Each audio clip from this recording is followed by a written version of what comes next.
Ya, kita masih menunggu Mbak Ilona sebentar lagi. Mbak Ilona, apakah sudah siap? Halo, selamat pagi, Baik, Pak. selamat Saya pagi. sudah siap. Boleh di Zoom, Mas?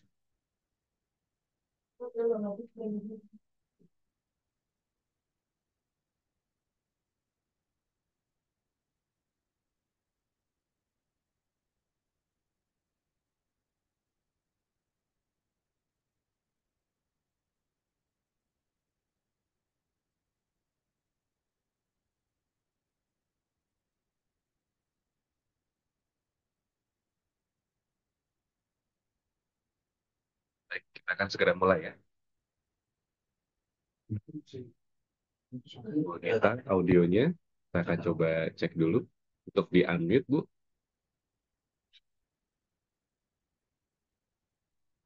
Oh iya, Cek tes, audio. Ya, sudah terdengar tes. jelas. Terima kasih, Bu Nita. Ya, baik. Terima kasih. Ya, ya. Assalamualaikum warahmatullahi wabarakatuh. Salam sejahtera untuk kita semuanya. Selamat datang untuk Bapak Ibu semuanya, pendengar dan juga pemirsa di acara series pertama untuk mengenal food loss and waste. Kenapa harus peduli? Dari Disan Jawa Tengah, perkenalkan saya Aldi yang bertindak sebagai moderator untuk acara pada hari ini. Selama beberapa saat ke depan, kami akan hadirkan obrolan ini seputar mengapa sih kita harus mengenal food loss and waste, kenapa kok harus peduli gitu ya. Mungkin Bapak Ibu semuanya atau juga mungkin pemirsa pernah mendengar kata food loss and waste gitu kan ya. Pernah terbayangkan tidak sih betapa besarnya makanan yang terbuang, betapa besarnya dampak yang bisa dihasilkan dari sekedar membuang sampah atau mungkin juga sisa makanan seperti itu ya. Dan untuk seri yang pertama kali ini, karena kita akan menghadirkan banyak seri nanti ke depannya, kita akan sengaja untuk mencari hal yang paling basic ya, Bapak Ibu ya. Kenapa kita harus peduli? Kenapa kita masyarakat biasa ini harus ikut andil, harus turun tangan, harus membantu pemerintah dan juga komunitas gitu ya untuk bisa mengantisipasi adanya food loss and waste. Dan nanti kami juga akan menghadirkan narasumber yang juga sudah hadir, yang sudah tampak di layar pada hari ini ya. Yang pertama adalah Direktur Kewaspadaan Pangan Badan Pangan Nasional, Ibu Nita Yulianis. Apa kabar Bu Nita? Kabar sehat ya? Sehat, Alhamdulillah. Terima kasih. Baik, terima kasih. Ini sebagai salah satu pihak yang mungkin selalu berjuang terus dari sisi kebijakan, kemudian juga membuat sosialisasi gitu ya Bu Nita ya. Baik, kemudian yang kedua adalah ini perwakilan dari anak-anak muda zaman sekarang, Bapak Ibu semuanya. Mungkin yang bisa dibilang sebagai influencer gitu ya, ikon bahkan gitu kan ya, yang memang bergerak di bidang lingkungan. Karena yang ini adalah Duta Lingkungan Jawa Tengah dan juga Duta Lingkungan Indonesia First Runner Up di tahun 2024, ada Ilona Novira Eltania. Mbak Ilona, selamat pagi. Halo, selamat pagi, Mas Aldi. Dan juga Ya, yang terhormat Ibu Gita.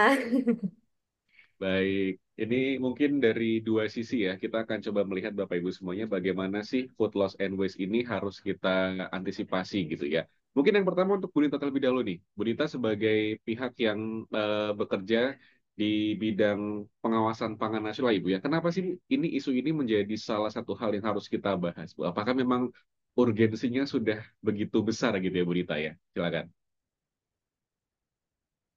Baik, terima kasih Mas Aldi dan tentunya sangat luar biasa di hari Jumat yang penuh berkah ini. Mudah-mudahan dengan pertemuan kita yang pertama ini tadi saya senang sekali mendengar ini series ya.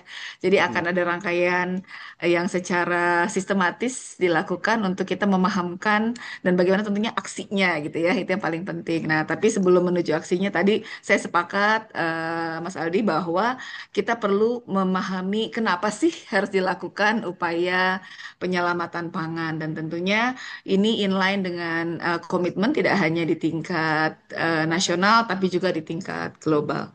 Nah, mudah-mudahan sebelum saya lanjut kepada pemaparan, apakah sudah terlihat tayangannya? Slide Sudah Ibu? show saja. Ya. Eh, Izin Bapak Ibu, saya menyapa juga terima kasih tentunya kepada tuan rumah Dinas Ketahanan Pangan Provinsi Jawa Tengah yang sangat concern sekali dalam mengangkat isu penyelamatan pangan dan tentunya senang sekali tadi selain ada host itu Mas Aldi ya. Ini tentunya anchor radio ya. Ini keren banget nih, Mhm. mudah-mudahan bisa disuarakan juga terus di stasiun apa namanya? Radionya. Dan tadi ada tokoh anak-anak muda Mbak Ilona, salam kenal dan kepada seluruh peserta dari OPD terkait dan juga saya lihat tadi masyarakat umum ya, wah keren banget ini. Mudah-mudahan ini semakin banyak yang bergerak untuk kita melakukan penyelamatan pangan. Nah, alhamdulillah sudah terlihat ya, Bapak Ibu, rekan-rekan semua, adik-adik mahasiswa juga saya yakin hadir pada pertemuan ini bahwa kita bangsa Indonesia melalui Badan Pangan Nasional bersama dengan seluruh mitra kerja Pentahelix, kita mempunyai kebijakan dan aksi penyelamatan pangan untuk pencegahan dan pengurangan sisa pangan. Lanjut, eh, dasar urgensinya gitu ya. Kenapa sih kita harus Mhm. melakukan upaya ini? Tentunya sebagaimana kita ketahui bahwa lanjut sepertiga dari pangan yang diproduksi secara global itu terbuang sia-sia. Nah, ini tentunya sangat menyedihkan sekali sebenarnya, sebuah ironi gitu ya, Bapak Ibu rekan-rekan semua. Dan itu setara dengan 1,3 miliar ton. Nah, kebayang nggak sih berapa banyak itu pangan yang terbuang sia-sia? Dan kalau kita bicara persentase, itu setara dengan 13,2% angka food loss-nya. Ini izin ya, ada food loss ini nanti kami ini fontnya Mhm. mungkin terbacanya besar gitu ya. Sebelah kiri food loss dan yang sebelah kanan adalah food waste. Nah, sehingga memang ini yang besar nih, 19% food waste. Nah, tentu akan bertanya, apa perbedaannya food loss and waste? Secara sederhana kita memahaminya dan juga Indonesia telah memiliki peta jalan susut dan sisa pangan, food loss and waste di Indonesia diterjemahkan menjadi susut pangan untuk food loss dan sisa pangan untuk food waste. Dan kalau kita cermati lagi berdasarkan angka UNEP, ya, Badan Pangan Dunia yang menangani isu lingkungan, ini kita lihat proporsi food waste itu dari mana saja. Nah, ternyata paling besar itu adalah dari tingkat rumah tangga, 11,4%.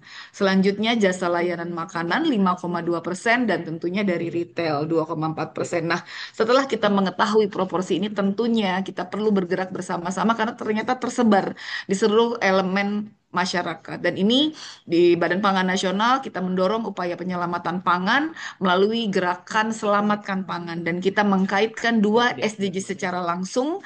Karena apa? Karena tadi penyediaan pangan yang tadi sebenarnya ditujukan untuk konsumsi tidak dapat kita konsumsi atau terbuang sia-sia padahal masih terdapat 23 juta jiwa di Indonesia berdasarkan angka POU Prevalence of Undernourishment pada angka tahun 2024 yang masih kurang konsumsinya untuk dia bisa hidup sehat, aktif dan produktif. Dan tentunya ini ironi ya, Bapak Ibu Mhm. rekan-rekan semua, sehingga memang kita perlu melakukan upaya-upaya ini karena perlu kita pahami food waste di sini tidak langsung atau direct dipahami sebagai limbah. Nah, ini nanti kita menarik nih ke belakang ya. Ada nanti alurnya. Jadi, kita seringkali terjebak dengan pemahaman bahwa food waste itu adalah langsung limbah pangan. Padahal dalam food waste tersebut masih ada edible portion yang layak dan aman untuk diredistribusi kepada yang membutuhkan. Dan tentunya terdapat kajian dari Bappenas pada tahun 2021 dari 23 sampai 48 juta ton yang terbuang atau setara per orangnya nih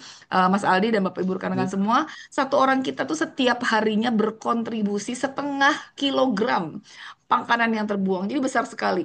Nah, ini sebenarnya berpotensi untuk dimanfaatkan. Kebayang nggak ini besar sekali sampai 61 sampai 125 juta orang yang dapat di kita berikan makanan gitu ya dari potensi terbuang tadi. Nah, dengan dampak yang besar ini tentunya tidak hanya dampak secara sosial tetapi juga ekonomi dan lingkungan. Ada dampak efek emisi gas rumah kaca. Jadi mungkin kita bisa cermati ya, kita seringkali merasa kok panas banget ya bumi ini. Nah, Mhm. jangan salah, bisa jadi itu juga bagian dari perilaku kita yang baik sadar maupun tidak sadar juga berkontribusi terhadap timbulan sampah dan juga ini ada kerugian negara sebesar hampir 500 triliun dan ini setara 4 sampai 5% PDB kita dan Mhm. tentunya kajian dari Bappenas tersebut menunjukkan bahwa apabila kita lakukan upaya penanganan yang sinergis, pemborosan pangan tadi atau kehilangan pangan tadi dapat berkontribusi terhadap pengurangan defisit gizi di Indonesia karena ada potensi kehilangan zat gizi baik kalori dari sisi energi, protein dan juga zat esensial lainnya. Nah, kalau Baik. sudah kita tahu dasarnya tuh mudah-mudahan ini membuat kita semua Mhm. tergerak untuk melakukan perubahan. Lanjut slide berikutnya. Sebagaimana tadi kita sampaikan bahwa upaya untuk penanganan pencegahan susut dan sisa pangan atau food loss and waste ini kita komitmenkan secara global. Bapak Kepala Badan Pangan Nasional, Bapak Arief Prasetyo Adi, pada pertemuan UNFSS plus 2 stock taking moment pada saat pertemuan di FAO, Rome tahun 2023 lalu menekankan pentingnya better nutrition, better behavior, dan better collaboration. Jadi memang dalam upaya kita bagaimana menjangkau gizi yang lebih baik, tentunya kita perlu perilaku juga konsumsi yang baik dan tentunya bisa kita lakukan dengan kolaborasi. Jadi pertemuan ini menurut kami juga bagian dari Mhm. upaya itu, Bapak Ibu sekalian. Baik. Dan tentunya Mhm. ini inline dengan komitmen pimpinan negara, kepala-kepala negara di tingkat ASEAN, di mana Indonesia pada tahun 2024, 2023 lalu sebagai tuan rumah ASEAN, penyelenggaraan ASEAN, KTT ASEAN, juga menyepakati ASEAN Leaders Declaration, di mana salah satu upaya untuk menjaga ketahanan pangan untuk mencegah krisis di wilayah ASEAN juga salah satunya melalui bagaimana kita kolaborasi dalam penyelamatan pangan. Nah, tidak berhenti di situ, pada level Asia Pasifik juga Badan Pangan Nasional mewakili Indonesia sebagai lead focal point, kita memperjuangkan Trujillo Principles for Preventing and Reducing Food Loss and Waste in the Asia Pacific Region. Jadi ada 7 prinsip-prinsip. Nah, ini adik-adik mahasiswa bisa digunakan nih kalau misalkan ingin ada kajian-kajian atau literasi terkait dengan ini, bisa merujuk pada dokumen principles ini. Nah, next slide berikutnya, tentunya dalam memahami dan bagaimana kita mencermati upaya pencegahan susut dan sisa pangan ini terdapat hierarki upaya penyelamatan pangan. Ini kita rujuk dari FAO. Jadi FAO merilis sebuah dokumen di mana pada tahun 2017 Safe Food for a Better Climate kita lihat sebenarnya idealnya pangan yang diproduksi sebesar-besarnya pemanfaatan sebagai pangan. Sehingga jangan sampai dia terbuang sia-sia menuju tempat sampah atau bahkan limbah. Nah, untuk itu apabila ada potensi pangan yang tidak termanfaatkan, terdapat hierarki. Utamanya yang pertama adalah mencegah. Nah, ini sebenarnya yang sebaik-baiknya itu adalah mencegah. Tetapi kita masih belum bisa menggaungkan upaya ini karena biasanya kebanyakan adalah karena faktor ketidaktahuan. Nah, sekarang kalau kita sudah semakin tahu, tentunya kita akan bergerak bersama-sama bagaimana kita mencegah terjadinya food loss and waste. Sederhananya, misalkan nih, Bu Nita contohnya apa sih mencegah? Nah, suka merasa nggak Bapak Ibu rekan-rekan adik-adik mahasiswa kalau kondangan? Nah, kalau kondangan kita suka lapar mata kan? Nah, Mhm. kadang-kadang kita ngambil nih, ah baru ngambil ternyata kita baru lihat pojok sebelah sana di gubuknya ada makanan yang lebih enak dari yang saya ambil. Nggak usah saya makan deh, saya tinggalin makannya itu aja. Nah, itu sudah berkontribusi terhadap pembuangan makanan. Padahal kalau kita bijak dalam memilih makanan yang akan kita ambil, makanan yang tadinya kita akan ambil tadi bisa dimanfaatkan oleh orang lain. Nah, itu contoh sederhananya. Nah, tentunya banyak contoh-contoh lainnya yang bisa kita lakukan dan saya yakin nanti akan banyak terpancing di pada sesi diskusi. Baik. Kalaupun Mhm. tidak bisa kita cegah, kita mendonasikan. Nah, tentunya mendonasikan ini dengan prinsip keamanan pangan dan kelayakannya. Karena kan kita meredistribusi pangan kepada orang lain gitu ya, yang lebih membutuhkan tentunya prinsip-prinsip keamanan pangan dan kelayakan serta kalau memang diberikan kepada masyarakat muslim itu harus memperhatikan kehalalannya. Nah, dua hal tadi yang kita dorong melalui Badan Pangan Nasional dan seluruh OPD pangan di seluruh wilayah Indonesia. Dan tentunya apabila tidak bisa lagi dimanfaatkan untuk Mhm. pangan, tentunya tidak mungkin kita langsung buang juga. Ada hierarki lainnya, yaitu yang sekarang juga sudah marak melalui pemanfaatan untuk pakan hewan gitu ya. Mungkin ada yang pernah Mhm. dengar untuk maggot gitu ya, melalui pemanfaatan black soldier fly, atau misalkan untuk composting, jadi pupuk lagi gitu ya, kan menghasilkan pangan lagi, atau sebagai sumber energi. Dan sehingga seminim mungkin itu menuju TPA. Nah, challengingnya di Indonesia, nanti mungkin Bapak Ibu rekan-rekan semuanya bisa cek ya data SIPSN wilayah masing-masing. Di Indonesia ini belum sepiramida ini gitu ya. sebelum si piramida terbalik ini. Di kita yang di TPA-nya itu sangat besar sekali.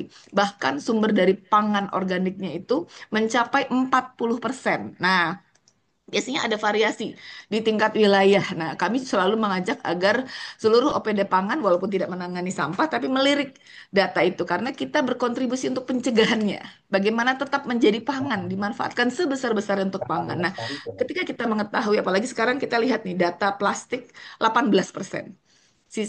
Kalau nggak salah 8-19% sampah plastik yang ada di TPA. Nah, sampah makanan itu 40%. Bayangkan, 2 kali lipat lebih daripada sampah plastik. Nah, untuk sampah plastik kan kita sudah mulai all out ya. Saya lihat banyak yang bawa tumbler gitu ya, sudah mengurangi penggunaan plastik dengan membawa apa?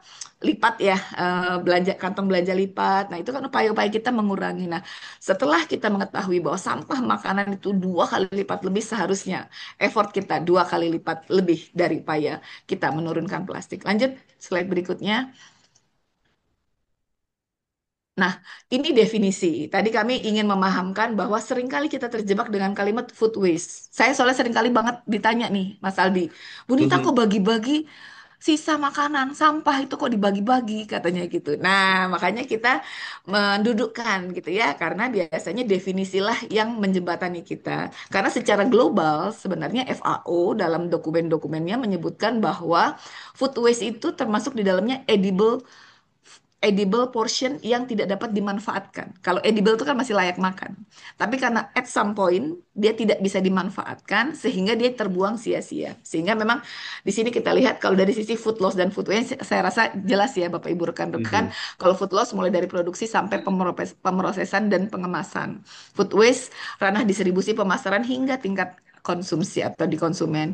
Dan dari sisi sisa pangan, nah ini kata kuncinya nih yang di bold nih sama rekan-rekan nih, pangan layak dan aman untuk dikonsumsi, tapi dia berpotensi terbuang. Nah, kalimatnya Mhm. adalah berpotensi menjadi sampah makanan pada tahap produksi sampai dengan konsumsi. Sedangkan sampah pangan didefinisikan sisa pangan yang terbuang. Jadi sudah terbuang sehingga tidak layak lagi untuk dikonsumsi. Jadi ini memang yang sudah tidak bisa dimanfaatkan lagi. Nah, ini yang ingin kita samakan persepsinya dengan Bapak Ibu rekan-rekan semua agar kita juga memiliki persepsi yang positif terhadap pemanfaatan sisa pangan atau seringkali kita dengar sebagai surplus food atau pangan berlebih gitu ya yang diredistribusi oleh rekan-rekan food bank dimanapun berada. Dan tentunya upaya penyelamatan pangan ini adalah upaya kita bersama untuk mencegah dan mengurangi pangan secara sistematis. Jadi bukan sifatnya seremonial semata sekali itu langsung kita bubar lupa gitu ya. Jadi ini Baik. adalah Mhm. sistematis terus menerus karena ini kaitan dengan behavior Baik. kita gitu ya, Mhm. jangka panjang. Bahkan dokumen negara melalui peta jalan susut dan sisa pangan tuh targetnya sampai pengurangan 75% di tahun Baik. 2045. Mhm. Nah, ini juga butuh komitmen nih dari rekan-rekan semua. Jadi Lanjut istilahnya ada slide dua kunci ya berikutnya. Bunita ya, Nah, kalau kami misalkan juga boleh ingin saya tanya. sampaikan bahwa kaitannya dengan dokumen rujukan. Nah, Mhm. ini kita punya namanya tadi kajian dan juga peta jalan. Nah, silahkan nanti di googling. Setahu saya ini bisa diakses secara apa namanya online gitu ya, Mhm. untuk kita sama-sama mengetahui peran kita apa sih gitu ya. Nah, dari seluruh elemen itu terjabar baik di peta jalan pengurangan susut dan sisa pangan maupun ekonomi sirkular Indonesia. Karena dari 5 sektor, salah satu sektor untuk ekonomi sirkular adalah sektor pangan. Dan tentunya Badan Pangan Nasional bersama dengan mitra kerja dalam hal ini didukung oleh GAIN, kita juga eh, melakukan pendalaman terkait dengan kebutuhan regulasi dalam memperkuat Mhm. penyelamatan pangan di Indonesia. Next. Sebagai informasi bagi Bapak Ibu rekan-rekan semua, tentunya upaya ini kita terus intensifkan, terus kita lakukan berkolaborasi dengan seluruh mitra kerja Pentahelix. Nah, kalau ada yang bertanya, Bunita, apa sih Pentahelix itu gitu ya? Nah, Pentahelix itu saya kasih huruf sederhana tuh. Ada A, ada B, ada C, ada G, dan juga ada M. Jadi 5 huruf, A, B, C, G, M gitu ya. A tentunya academicians, akademisi. Dosen-dosen, rekan-rekan mahasiswa semua adalah ujung tombak. Bagaimana inovasi teknologi gitu ya dapat dimanfaatkan juga untuk bagaimana kita mengurangi susut dan sisa pangan. Dan tentunya sektor bisnis, apalagi mereka yang memiliki pangan gitu ya, yang mengolah pangan, yang mendistribusikan pangan, dan tentunya komunitas. Nah, komunitas kami sangat berbahagia karena hingga saat ini terus tumbuh food bank yang melakukan upaya redistribusi pangan di seluruh Indonesia. Dan tentunya G tidak lepas dari peran serta selain pemerintah pusat juga ada pemerintah daerah gitu ya, yang ada di 514 kabupaten kota dan 38 provinsi di Indonesia gitu ya. Jadi negara kita ini negara besar sehingga perlu banyak semua pihak bergerak bersama-sama. Dan yang terakhir adalah media. Nah, ini mudah-mudahan media terus bersama dengan kita bagaimana kita menggencarkan ini sampai kepada tingkat masyarakat. Dan secara pendampingan kami lakukan mulai dari hanya piloting di Jabodetabek di tahun 2022 hingga tahun 2025 ini Mhm. kita di 17 provinsi. Meskipun secara meskipun secara pelaksanaan pendampingan ini juga dilakukan di kabupaten kota memanfaatkan APBD masing-masing. Dan ini kita lakukan di piloting di Jabodetabek melalui pemanfaatan mobil logistik yang dilakukan oleh Badan Pangan Nasional bersama para mitra. Alhamdulillah tercatat 87,7 ton pangan yang terselamatkan. Dan kita akan mulai juga melakukan pencatatan ini di tingkat daerah.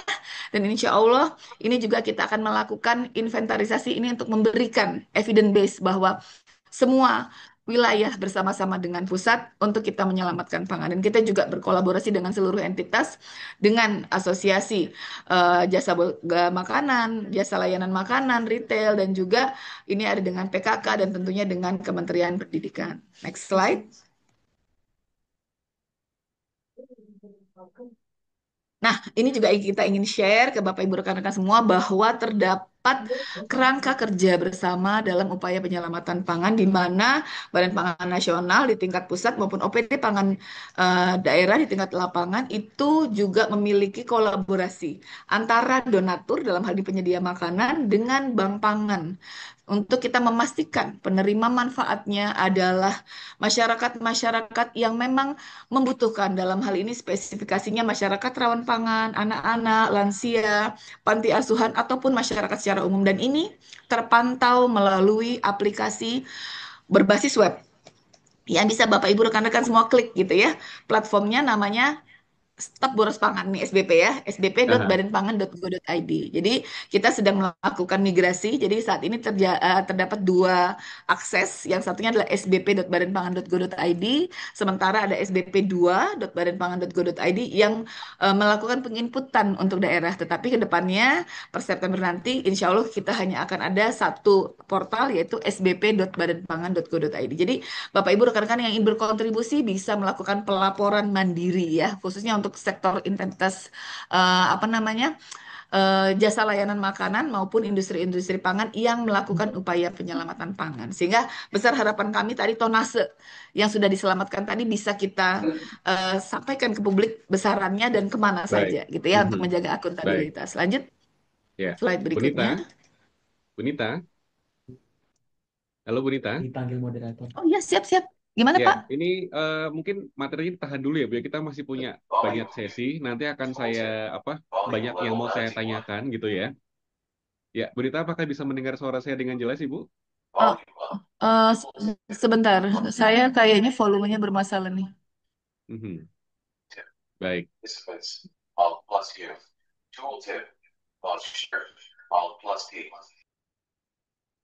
Kita akan coba cek dulu audionya. Mohon izin, kataku dia Ya. cuma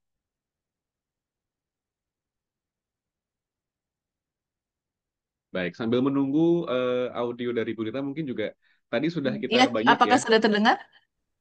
Apakah bisa mendengar suara saya, Ibu? Ya, ya, sudah. Baik, tadi sudah banyak materinya. Nanti kita akan jeda dulu ya, Bu ya.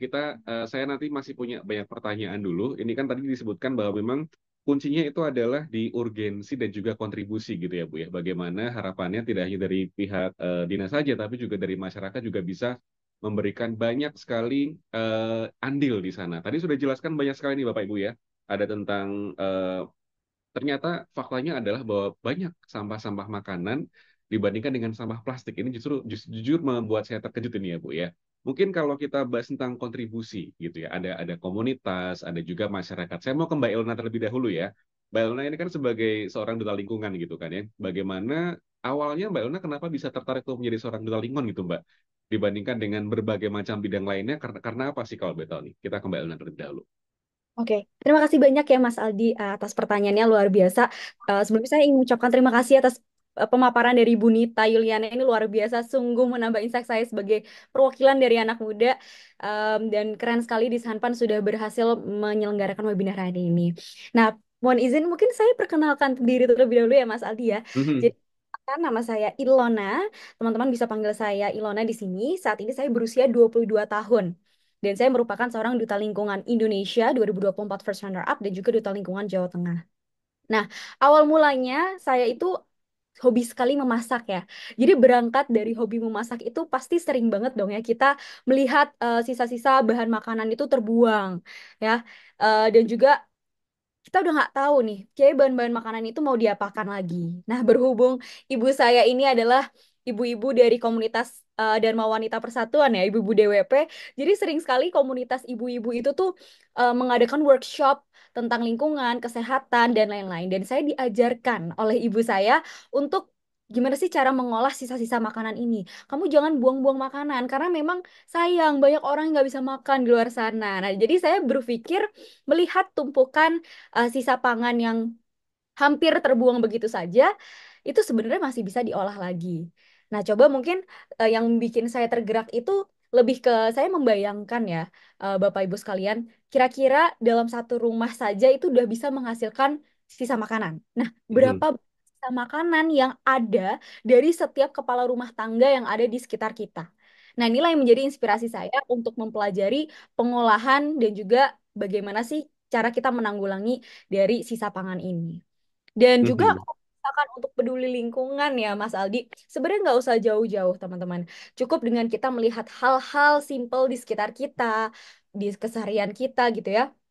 Yaitu makanan, di mana kita tuh bersinggungan loh dengan makanan setiap harinya. Itu bisa membuat kita juga mengambil langkah kecil yang bisa berimpact besar nantinya untuk menyulap sampah makanan menjadi hal yang bermanfaat di kehidupan. mhm. Gitu. Baik, jadi ini cara yang paling mudah gitu ya Mbak Ilona ya, tanpa harus membuat masyarakat kayak semacam terbebani harus susah. Ada nggak sih cara-cara yang bisa mungkin Mbak Ilona atau mungkin juga teman-teman yang sudah lakukan dan juga sedang diinfluenskan gitu Mbak Ilona? Mohon izin, boleh tolong diulang? Aha. Ini kan masyarakat ini kan juga pengen cara yang paling mudah gitu kan, cara yang paling mudah yang nggak membebani gitu ya. Apalagi anak muda zaman sekarang, kalau misalkan disuruh untuk bawa tumbler, kadang juga masih males. Kadang disuruh ngabisin makanan, alasannya oh udah kenyang gitu kan ya. Padahal cuma baru berapa sendok aja gitu ya. Ada nggak cara mudah dari mungkin tips dari Mbak Ilona atau mungkin juga teman-teman komunitas gitu ya, yang bisa diterapkan dengan mudah gitu Mbak, mengubah makanan sampahnya jadi apa gitu? Oh, ada banget nih, Mas Aldi. Mhm, Contohnya misalkan ya, kita habis masak telur. Telur itu kan pasti ada cangkang telurnya ya. Tahu nggak sih mhm. sebenarnya telur itu bisa kita olah lagi, campurkan dengan tanah yang nantinya akan menjadi kompos alami. Aha. Dan faktanya cangkang telur itu mengandung banyak kalsium sehingga itu bisa memperkuat lagi tanaman dan juga membuat tanaman itu cepat tumbuh. Gitu seperti contohnya salah satunya seperti itu. Terus ya, Mas Aldi, kalau bisa dilihat dari portofolio saya ini, saya sering banget sosialisasi dengan ibu-ibu PKK di kecamatan-kecamatan yang ada di Kota Semarang khususnya. Karena saya ini juga orang Semarang yang saat ini sedang bekerja di Jakarta, tapi asal-usul saya tuh dari Semarang. Jadi saya tuh sering banget kayak memberikan pemahaman kepada ibu-ibu PKK untuk contohnya paling simpel itu selain tadi cangkang telur, sisa nasi. Sisa nasi itu bisa kita ubah jadi apa coba Bapak Ibu? Misalkan jadi kerupuk ya, atau kita Mhm, ubah jadi nasi bakar. Jadi itu kayak hal yang hampir terbuang, tapi kalau kita mau kreatif, itu bisa diubah lagi jadi hal yang bisa kita konsumsi gitu. Itu contoh hal. mhm, Cuma karena saya sendiri memang sadar suka mengubah-mengubah sisa-sisa sampah organik, memang saya sendiri juga fokusnya di situ. Dulu Mas Aldi ketika saya SMA, saya itu pernah ikut lomba. Lomba Olimpiade tentang mengubah sisa bonggol jagung ya, mhm, terbayang sisa tulang jagung, saya ubah menjadi bioasfalt atau aspal yang eh, ramah lingkungan. Jadi dia biodegradable gitu, bisa diolah kembali aspalnya. Nah, itu saya bawa Olimpiade dan penemuan saya itu ke World Young Inventors Exhibition yang ada di Kuala Lumpur, Malaysia. Nah, hasil inovasi itu alhamdulillahnya bisa memenangkan medali emas untuk Indonesia. Jadi dari Mhm. saya SMA itu memang sudah passionate sekali terhadap sampah organik hingga akhirnya bisa terbawa menjadi seorang duta lingkungan Indonesia saat ini. Hmm, baik, jadi istilahnya memang semuanya muncul dari rumah dulu, dari ibu dulu, memberitahukan bagaimana harus bersikap gitu ya. Kemudian juga gampang nggak sih Mbak kalau misalkan mau memberikan influence tadi ke ibu-ibu PKK, anak-anak muda yang mungkin juga masih belum terlalu paham bahwa ternyata memang membuang 1 sendok makan aja bisa berdampak sebanyak itu ya kalau kita kalikan ke rumah tangga gitu Mbak. Susah nggak? Tantangannya seperti apa nih? Oh, tentu ada susah-susah gampangnya. Mungkin untuk bisa menjelaskan lebih lanjut, saya mohon izin untuk share screen yang di slide lainnya ya, yang ada di link Canva satunya. Mungkin boleh mohon izin Mas Moderator ataupun em, teman-teman panitia. Mungkin sambil kita menunggu, saya ingin menjelaskan nih. Jadi gini Mas Aldi, susah-susah gampang. Kenapa? Karena saya itu memang mentargetkannya ibu-ibu PKK. Karena memang ibu PKK inilah yang menjadi kunci dari eh, mengolah makanan di rumah tangga. Pasti mereka berhadapan dengan makanan setiap hari. Nah, kalau misalkan saya penyampaiannya lebih relate gitu ya sama mereka, justru mereka lebih terbangun untuk mau mengolah sampah makanan itu di rumah. Jadi mulai dari rumah dulu, baru bisa sosialisasi keluar.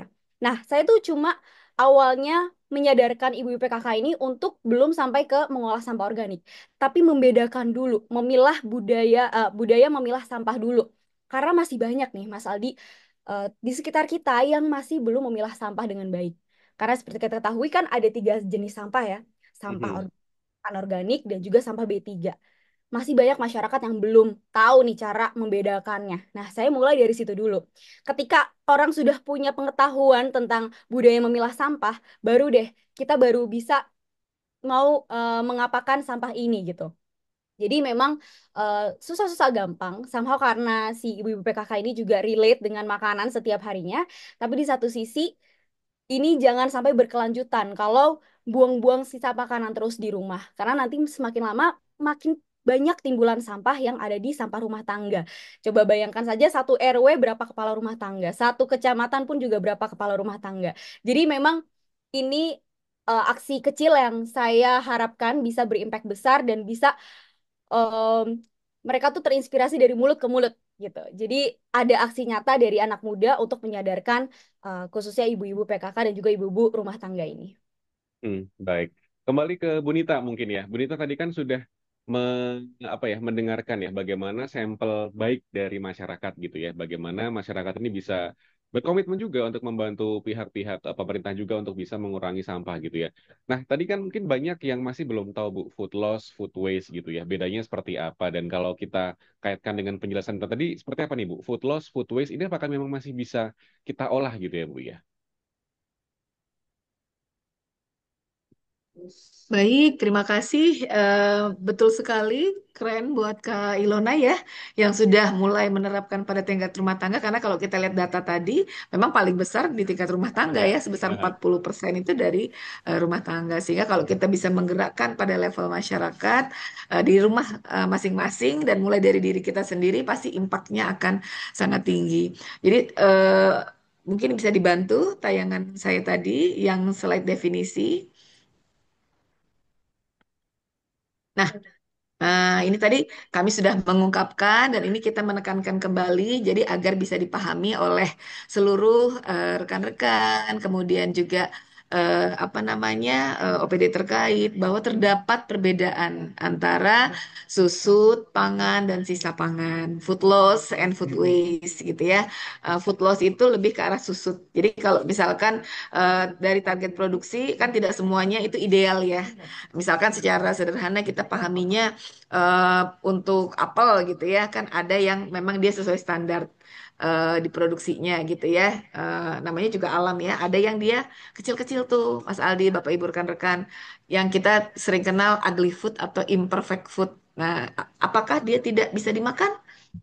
Bisa gitu, tapi apakah dia memang menarik konsumen untuk dibeli, nah itu lain hal. Sehingga itu yang biasanya diselamatkan oleh oleh bank-bank pangan ataupun organisasi yang peduli terhadap pangan karena apapun bentuknya gitu ya, pangan tersebut ketika dia masih dalam keadaan yang baik dan aman itu masih layak untuk dimanfaatkan gitu ya. Nah, lanjut ke arah food waste. Kalau food waste ini biasanya dia sudah jadi pangan gitu ya. Karena dia posisinya ada di distribusi dan pemasaran dan juga di konsumsi. Nah, ini food waste nih, di distribusi, pemasaran dan konsumsi.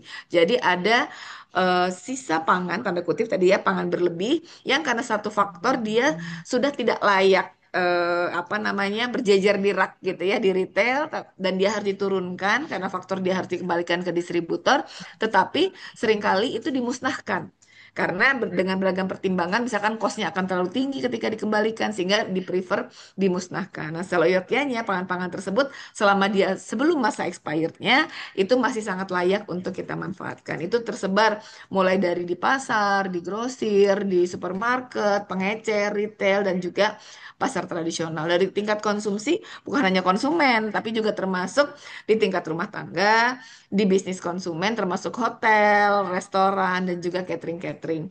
Nah ini tadi kita menekankan perbedaan antara food loss and waste. Gitu Kak Aldi.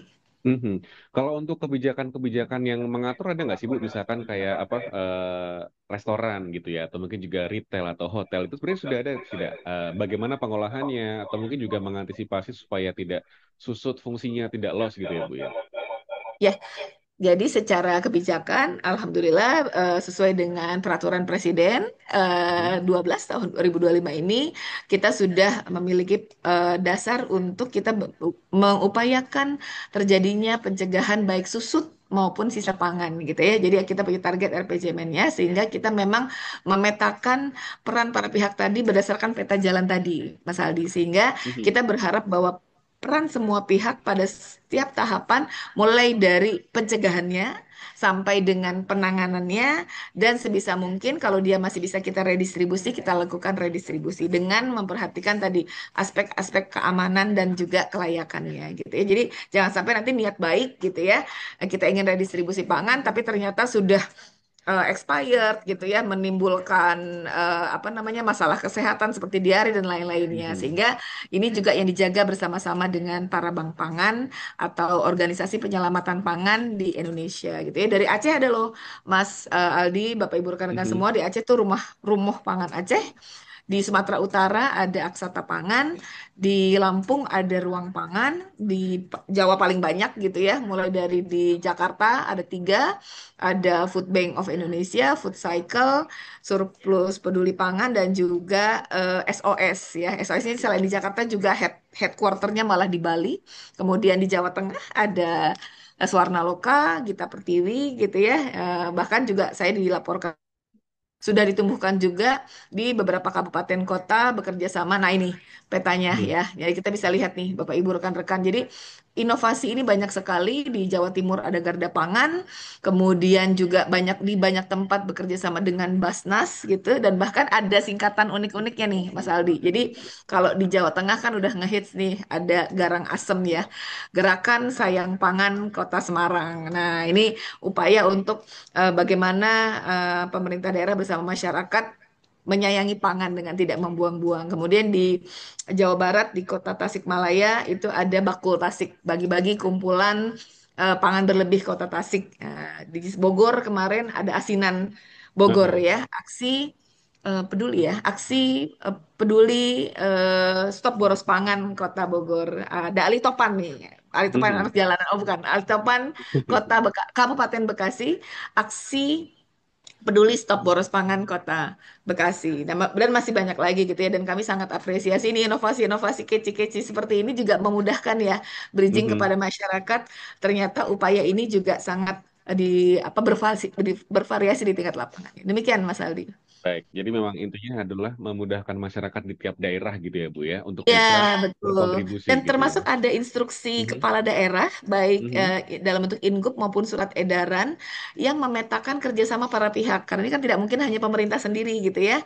Ada mhm, peran serta juga asosiasi jasa layanan makanan seperti PHRI, mhm. GAPMI gitu ya, kemudian APJI, sekarang bahkan ada PPJI ya, dan juga apa namanya beragam peran penting asosiasi lainnya itu terpayung termasuk PKK tadi disebutkan ya sama Mbak Mhm. Ilona itu dipayungi biasanya melalui surat edaran tadi dan itu sudah di peta tadi terlihat itu setidaknya 20 provinsi dan 21 kabupaten kota kalau saya tidak salah itu sebarannya. Nah ini yang tadi sudah dipayungi gitu ya dari bagaimana peran para pihak ini bisa saling berkolaborasi. Nah, ini keren banget dan bahkan mereka Bapak Ibu Kepala Daerah ini telah mendapatkan apresiasi dari Bappenas pada tahun lalu atas inisiasinya tersebut. Baik, terima kasih Bu Nita. Jadi intinya adalah bagaimana dari atas itu sudah memberikan instruksi ke bawah gitu ya. Sekarang kita kembali Iya, ke masyarakat lagi ya Bu ya. Saya iya mau ke betul. Mbak Ilona nih. Mbak Ilona kan tadi kan juga ketemu sama berbagai macam masyarakat dari bawah, dari mulai backgroundnya macam-macam Mbak. Ada ibu-ibu PKK, anak-anak sekolah bahkan mungkin ya. Mungkin mereka butuh edukasi yang paling mudah terlebih dahulu gitu ya. Terkait dengan sampah tuh jenisnya apa sih? Ternyata ini sampah nih, ini masuk sampah gitu ya. Atau mungkin juga ini masuk nasi itu sampah juga gitu. Karena mungkin image-nya adalah sampah itu apa yang sudah terbuang ya, plastik biasanya gitu ya. Nah, kalau Mbak Lona untuk bisa memberikan edukasi kepada masyarakat di level yang paling bawah dulu nih ya Mbak ya. Seperti apa nih Mbak cara yang paling mudahnya nih? Membedakan sampah dari mulai seperti itu mungkin. Oke, terima kasih ya Mas Aldi ya.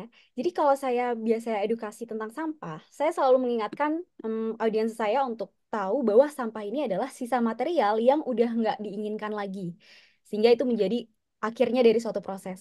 Nah, Hmm. perlu diingat kalau sampah yang nggak dikelola dengan baik, itu nantinya bisa menyebabkan pencemaran terhadap ekosistem. Dan nanti kalau misalkan ekosistemnya tercemar, kan berarti nanti kehidupan kita jadi nggak baik, tidak sehat juga. Nah, yang ini yang perlu kita ketahui. Kenapa sih kok bisa ada sampah yang tidak terkelola dan berimpact ke ekosistem? Itu penyebabnya karena kita sebagai masyarakat nggak tahu cara mengelola dan juga memilah sampah, serta membedakan jenis-jenis sampah. Nah, berikut adalah jenis sampah yang harus kita ketahui. Jadi simpelnya sampah itu terbagi menjadi tiga. Sebenarnya ada satu lagi residu, tapi kali ini saya akan coba jelasin tiga dulu saja. Jadi yang pertama adalah organik. Kata kuncinya dia berasal dari alam, ya, seperti daun-daunan kering, sisa makanan, dan nanti bisa kembali lagi ke alam. Dan ini mudah membusuk dan juga mudah sekali terurai. Kemudian yang kedua adalah sampah anorganik. Kata kuncinya tuh ada di sulit terurai, seperti plastik, logam, kaleng aluminium, keramik, kaca, dan lain-lain ya, Bapak Ibu sekalian. Dan dia punya kepadatan yang tinggi, sehingga dia juga tidak bisa berseribu tahun lamanya untuk terurai. Nah, sehingga solusinya kita harus mendaur ulang sampah anorganik ini. Kemudian yang ketiga, B3, bahan beracun dan berbahaya. Kata kuncinya, dia memiliki senyawa kimia yang berbahaya, seperti contohnya baterai, bekas suntikan, pestisida, kemudian juga oil bekas kapal, dan itu juga memerlukan penanganan dan pengolahan yang khusus. Sehingga inilah pentingnya untuk mengetahui sampah yang kita hadapi saat ini tuh sampah apa sih, dan kita bisa memilahnya dulu agar nantinya tidak tercampur di TPA atau tempat pembuangan akhir. Boleh next slide? Nah, untuk semakin membuat kita membuka mata ya tentang sebenarnya apa sih sampah organik yang paling sering sekali terbuang, dan berdasarkan data dari Komunitas Indonesia Gastronomy Community, ini tuh memaparkan bahwa Indonesia sendiri itu menjadi penghasil pangan yang lebih itu terbesar nomor 2 di dunia Mhm. dengan jumlah 20,93 juta ton setiap tahunnya. Dan juga ini ada data dari eh, proporsi timbulan FLW 2000 sampai 2019, Bappenas 2021, bahwa jenis pangan yang paling suka terbuang itu adalah sayur-sayuran dan juga buah-buahan, di mana ini mengancam food security kita. Sehingga bayangkan Bapak Ibu, kalau misalkan sayur-sayuran dan buah-buahan ini semakin terbuang, perlu diketahui bahwa sayur-sayuran dan buah-buahan ini kan mengeluarkan gas metana yang sangat besar. Karena kalau misalkan sayuran kita endap di suatu ruangan tertutup, itu kan nanti bisa meledak ya, karena dia menghasilkan gas. Nah, gas metana inilah yang memicu global warming. Makanya kalau dibilang Bunita tadi, kok kerasa kita suka panas ya? Karena memang pada faktanya, nomor satu yang paling banyak di Indonesia. Gitu. Boleh next slide? Nah, sebenarnya apa sih penyebab dari menumpuknya sampah pangan ini? Nah, kita lanjut lagi. Nih, perlu diingat ada 3 sumber sampah pangan yang memang menjadi penghasil sampah pangan terbesar. Pertama dari retail atau distribusi. Kalau sering kita lihat ya, Bapak Ibu, ada strategi buy one get one free. Itu tuh mendorong perilaku yang konsumtif. Jadi kita sering kali membeli hal-hal yang tidak perlu. Kemudian juga estetika kemasan yang mungkin dia robek sedikit gitu ya atau kayak penyok sedikit. Nah, itu menyebabkan makanan yang sebetulnya di dalamnya itu masih bisa dikonsumsi kok, masih baik, tapi kita anggap sebagai konsumen oh ini produk gagal gitu. Kemudian juga tidak efisiensinya pasokan dan stok manajemen sehingga sampah itu berlebihan. Contohnya misalkan kalau di retail itu dia nggak mengurutkan dari yang paling cepat expired duluan gitu ya. Padahal kan itu harusnya kita taruh di barisan paling depan makanannya. Tapi stok manajemennya itu tidak baik sehingga ya menghasilkan sampah pangan gitu. Kemudian yang kedua, ini paling sering nih, industri jasa makanan. Konsep all you can eat ya sering banget ya di sekitar kita. Itu tidak menerapkan denda. Jadi ya kita konsumtif lagi gitu. Jadi kita kayak boros aja makan sepuasnya tapi ternyata ini nggak nerapin denda ini ya udah sisa taunya pas kita kenyang. Itulah. Terus juga satu ukuran porsi itu sebenarnya nggak berlaku untuk em, semua orang. Satu ukuran porsi makanan yang di setiap restoran itu bisa aja nggak cukup buat A, tapi cukup buat B. Nah, karena nggak cukup buat A ini, dia terlalu berlebihan gitu ya, makanya jadi tersisa lagi. Dan juga overstock dari setiap industri jasa makanan. Nah, itu nggak baik juga. Contohnya kayak misalkan salah satu perusahaan donat gitu ya, ketika waktunya sudah tutup, ini udah nggak bisa dikonsumsi nih makanan hari ini. Roti, dia buang semua ke tempat sampah. Itu sangat tidak baik. Dan juga yang terakhir, diri kita sebagai konsumen tidak melakukan perilaku hidup boros dan juga manajemen belanja. Makanya penting sekali sebelum kita belanja bahan makanan ya khususnya ibu-ibu, coba dibuat to-do list. Kira-kira kita mau belanja apa sih hari ini sehingga nanti makanan yang kita beli juga jadi efisien dan tepat guna. Boleh next slide? Nah, dampaknya sendiri ini penting sekali. Boleh? Next slide. Sebenarnya dampak ini mungkin saya ingin mengajak Bapak Ibu sekalian untuk menonton video. Mungkin apakah bisa nih? Kita akan sama-sama lihat dari awal gitu ya mungkin ya. Ini juga penggambaran. Tadi ada beberapa sambil nunggu ya. Tadi ada beberapa fakta yang juga mengejutkan saya itu adalah ternyata memang ada ini ya kebiasaan masyarakat kita ya Mbak ya. Yang tadi mungkin kebiasaannya karena pengen apa all you can eat-nya diborong. Tapi sisa ternyata. Padahal apa yang sudah kita ambil tuh nggak bisa kita olah lagi gitu ya. Di sana nilainya seperti itu ya. Betul. Mhm.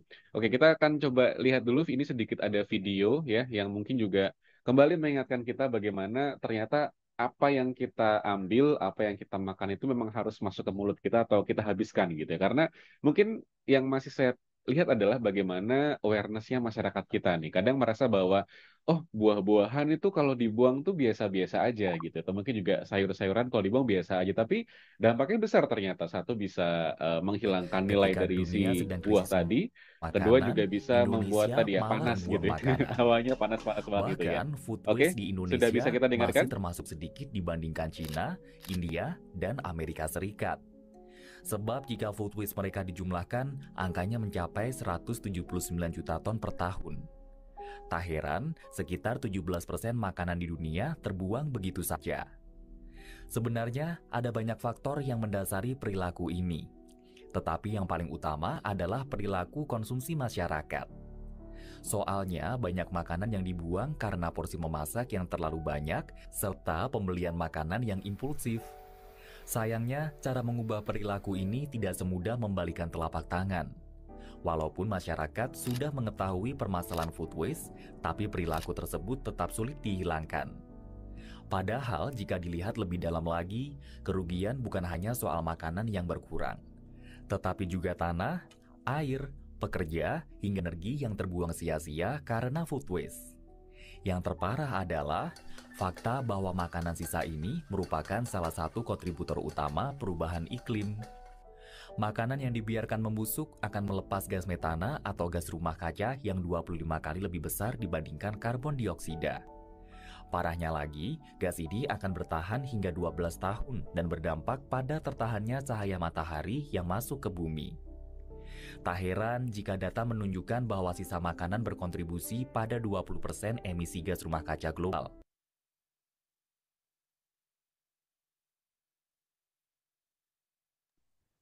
Ini mungkin sebelum kita nanti kembali ke izin Bu Nita, mungkin saya izin jelaskan dampaknya ya setelah menonton video tadi. Jadi intinya ya Bapak Ibu sekalian, memang sekitar 1,3 miliar ton itu terbuang setiap tahunnya ya. Makanan tuh terbuang. Jadi itu tuh setara sama 1/3 pangan yang bisa diproduksi untuk dikonsumsi penduduk di dunia ini. Sepertiganya loh. Jadi ya kalau misalkan kita biarkan, nantinya persentase timbulan food waste ini selama 20 tahun ke depan itu cenderung meningkat. Karena dari 39%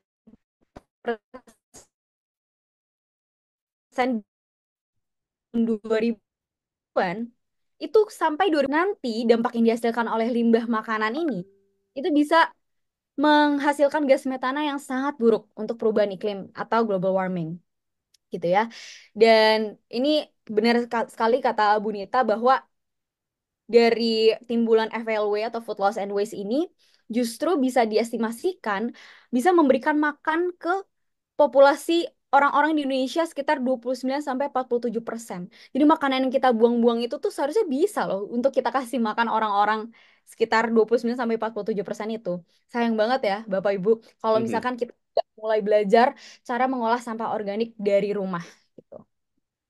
Baik, jadi gambarannya seperti itu ya Mbak Nita ya. Nanti kita seperti mungkin seperti topik kita pada pagi ini ya, bagaimana kita harus peduli itu kita harus tahu dampaknya terlebih dahulu. Ini bukan menghiperbolakan, tapi memang sebesar itu bisa terbuang percuma makanannya. Padahal masih banyak teman-teman kita nggak harus jauh-jauh ke benua lain nih. Mungkin juga bahkan di Jawa Tengah atau mungkin juga di Pulau Jawa masih ada teman-teman kita yang stunting, kurang gizi gara-gara tidak mendapatkan makan. Mungkin saya mau ke eh, Bapak Ibu dulu ya, peserta dulu ya. Tadi kan sudah banyak nih dari Bu Nita, dari Mbak Yona menjelaskan seperti apa sih dari dampak food waste, food loss, dan juga mungkin kebijakannya seperti apa. Ini kan juga dari berbagai macam latar belakang ini nih. Silakan saya mungkin buka tiga dulu yang mau bertanya. Mungkin bisa raise hand nanti akan dipilih oleh apa ini ya dari tim kami. Mungkin bisa raise hand dulu, nanti silakan bisa bertanya seputar food loss, seputar food waste, solusinya seperti apa, kerangka kebijakannya seperti apa, atau mungkin juga mau nanya tips sama Mbak Ilona gitu ya. Kalau masuk ke Ibu PKK tuh gimana sih? Kadang susah tuh ngasih tahu ya. Disuruh pilah sampah juga masih susah, disuruh untuk apa membuat sistem di RT RW juga masih susah. Silakan. Apakah ada yang bertanya? Kami akan buka dulu untuk pertanyaannya. Silakan. Oke, dari ada yang resen kah? Itu ya, di Hakim ya, sudut ujung. Oh, bukan. Itu mouse-nya kita. Oke, mungkin bisa bertanya. Oke, lewat chat aja ya, sudah ada ya. Oke, ini dari Mbak Anissa Pratiwi bertanya, terima kasih atas materi yang telah dipaparkan ke dua narasumber.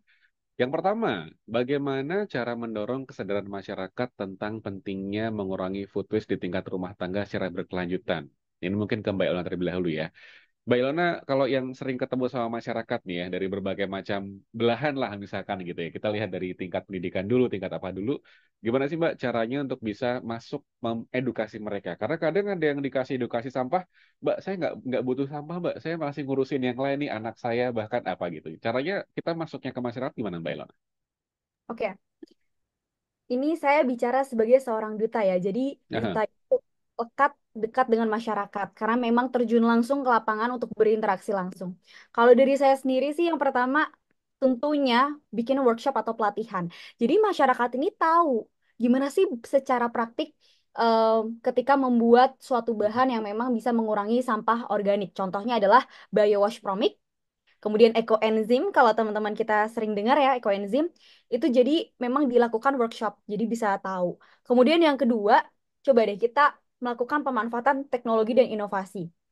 Sekarang banyak kok teman-teman aplikasi dan platform digital untuk ngecek, sekedar ngecek kira-kira ini ada tempat untuk membuang bank sampah nggak ya? Atau kayak tempat untuk kita tahu ngedetect bank sampah yang ada di sekitar kita tuh ada di mana saja. Terus juga kalau misalkan kalau dari saya sendiri ya, karena saya tinggal itu di sekitar Jakarta, saya tuh punya Mhm. salah satu Instagram yang mana kalau kita lihat di Instagram itu kita bisa loh ngasih sisa-sisa sampah yang kita punya ke bank sampah tersebut dan nanti bisa didapatkan dengan uang. Itu banyak sekali ya Bapak Ibu. Coba saya izin cek dulu Instagramnya. Mhm. Namanya itu Recycle for Good. Dan itu tuh banyak sekali komunitas lingkungan yang mengadakan program seperti itu, di mana kalau kita kasih sampah nanti kita dapat uang. Itu bisa sekali kita manfaatkan teknologi-teknologi di Instagram contohnya. Kemudian juga yang ketiga adalah ya itu tadi, saya tuh punya gerakan namanya Wegah Buah Pangan. Wegah Buah Pangan ini ya saya em, masuk door to door gitu ya ke komunitas khususnya ibu PKK.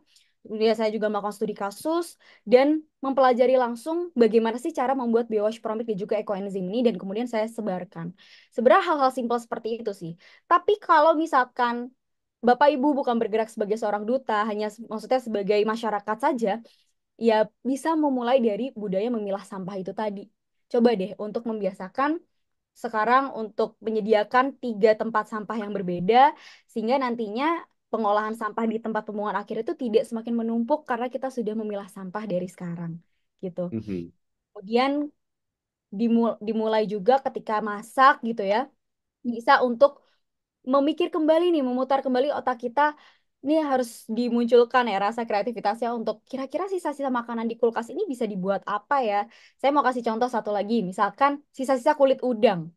Kulit udang itu kan sebenarnya ya udah gitu, ada yang suka, ada yang nggak suka. Kulit udang ini kalau misalkan kita kreatif ya, bisa kita olah lagi menjadi ebi udang. Jadi bumbu serbaguna yang nggak harus kita beli dari supermarket, tapi kita bisa olah sendiri gitu. Mhm. Salah Jadi satu contoh. pengolahan bisa diolah ya Mbak ya. Tidak hanya mengolah sampah tapi juga mengolah sisanya tadi juga masih bisa. Nanti kita akan bahas lagi ya. Mungkin Bu Nita nih terkait dengan pertanyaan kedua Bu. Ini kan tentang all you can eat tadi nih. Selain untuk Gen Z mungkin juga ada kebijakan nggak sih Bu? Misalkan harus seperti apa dari penyedia retailnya atau mungkin juga penyedia restonya. Ada aturannya nggak sih misalkan memberikan denda atau mungkin juga bagaimana nih dari pandangan Ibu Nita sendiri nih untuk tidak terbuang percuma gitu ya. Kalau kita makan all you can eat sisanya kemana gitu? Itu ada rules-nya nggak sih Bu sebenarnya Bu?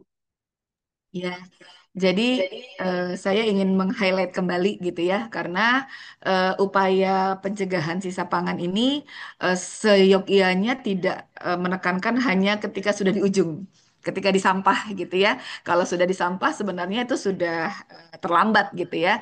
Dalam halian itu sudah kejadian gitu, kayak piramida selamatkan pangan tadi ya, yang kita ingin tekankan kepada Bapak Ibu rekan-rekan semua. Jadi sebisa mungkin pangan tadi, kalau bisa dibantu tayang, Mas, ya piramida makanan tadi, Mhm. bahwa penyelamatan pangan ini mulai dari mencegahnya.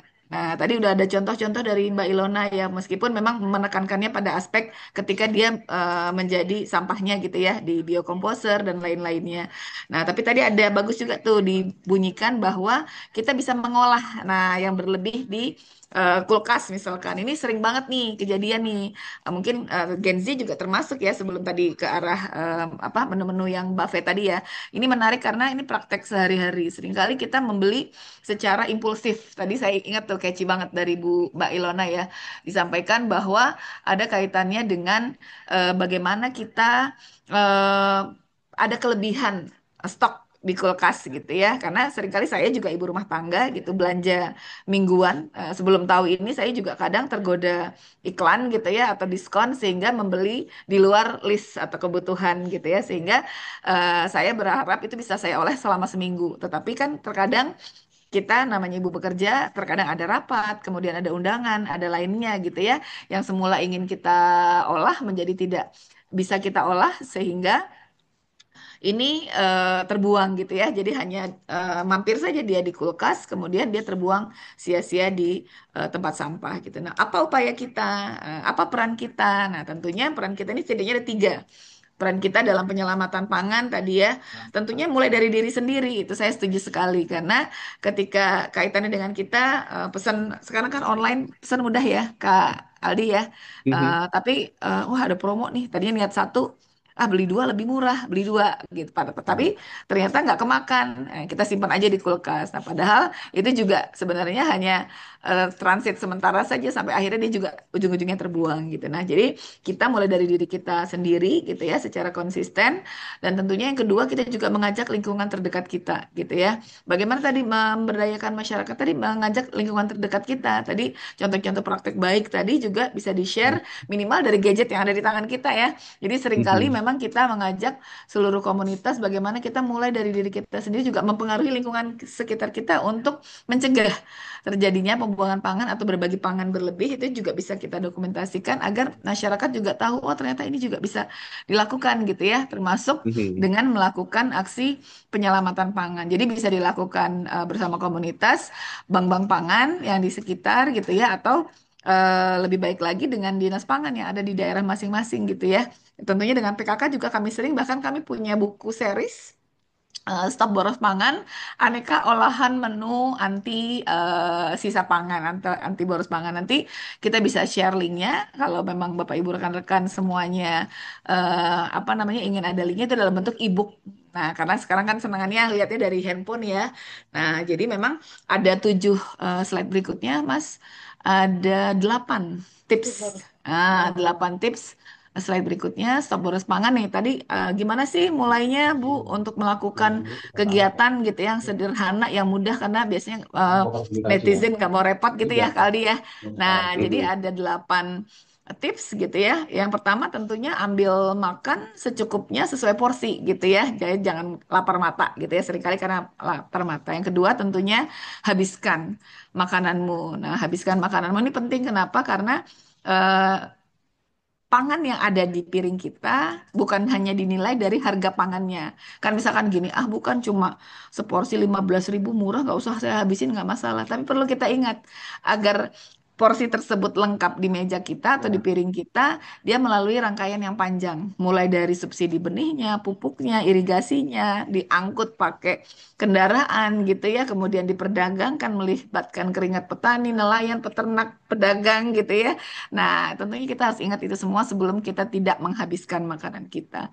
Yang ketiga tentunya ini, yang seringkali budaya kita masih malu-malu untuk bawa pulang. Jangan malu-malu karena biasanya memang banyak apa tempat makan gitu ya. Mhm. Toko-toko makanan, apa namanya, restoran gitu ya, yang kalau kita kadang bikin event acara yang melibatkan keluarga besar, tentunya kan menunya nggak mungkin pas-pas gitu ya. Nah, biasanya ada menu yang belum kita sentuh gitu ya, tidak termakan. Jangan ragu untuk bawa pulang. Kalaupun nanti di rumah tidak kita makan, mungkin di sepanjang jalan ada orang yang lebih membutuhkan dari kita, bisa kita berikan. Dan tentunya tadi bijak berbelanja pangan. Jadi tentunya ada to-do list tuh tadi untuk yang dibelanjakan agar sesuai dengan kebutuhan. Jadi bukan sebatas keinginan. Jadi beda ya antara kebutuhan dengan keinginan. Dan yang kelima, atur penyimpanan. Karena biasanya sudah bijak nih misalkan belanjanya, tapi tidak disimpan dengan baik gitu, atau tidak diurutkan mana Mhm. yang lebih rusak terlebih dahulu yang di depan gitu. Nah, ini kaitannya dengan yang berikutnya, rajin-rajin cek tanggal kadaluarsa. Apalagi kalau kita beli produk diskon ya, biasanya itu sudah expirednya sudah dekat biasanya, meskipun bervariasi ya. Ada yang memang masih panjang juga sudah ada diskon, tapi seringkali itu mendekat. Jadi jangan lupa untuk segera dikonsumsi. Nah, tentunya ini ada recook atau olah kembali. Tadi sudah dicontohkan juga, misalkan nasi nih paling sering, atau pisang gitu ya. Kita sering kali ngeliat tuh kalau pisang udah bintik-bintik, wah ini udah nggak layak dimakan nih. Padahal jangan salah, itu manisnya lebih paripurna gitu ya. Jadi banyak hal yang bisa kita lakukan untuk memanfaatkan, dan tentunya yang terakhir, berbagilah, karena dengan berbagi keberkahan insya Allah untuk teman-teman semua. Jadi ada 8 tips ini. Jadi terkait tuh dengan pertanyaan yang tadi, kaitannya dengan kalau di restoran yang all you can eat, Mereka kan punya kebijakan masing-masing. Jadi ada yang memang sekarang saya lihat sudah ketat. Kalau ketiga tidak dihabiskan itu dikenakan denda gitu ya kepada pengunjungnya. Jadi itu sah-sah saja karena belum ada aturan yang berlakukan secara negara gitu ya. Bagaimana terhadap sanksi karena kita masih pada tahap pembinaan gitu ya. Karena Mhm. dalam upaya membina masyarakat, dalam upaya mencegah terjadinya susut pangan ini kita tidak ingin mengarahkan kepada masyarakat agar jerak di depan gitu ya. Harusnya kita sama-sama membangkitkan kesadaran. Nah, kesadaran ini kita awali dengan membina gitu ya. Kalau dalam jangka panjang jika memang dianggap penting untuk dilakukan sanksi, tentunya akan kita lakukan sesuai dengan kajian-kajian sebagai dasarnya. Dan ini kami juga apresiasi nih banyak hotel-hotel, restoran yang sudah memajang ini gitu ya, menggugah konsumennya agar bijak gitu ya.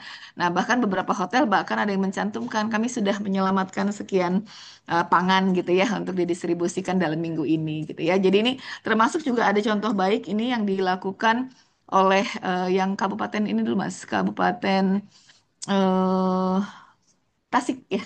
Nah, ini membagikan jadi memang karena Pak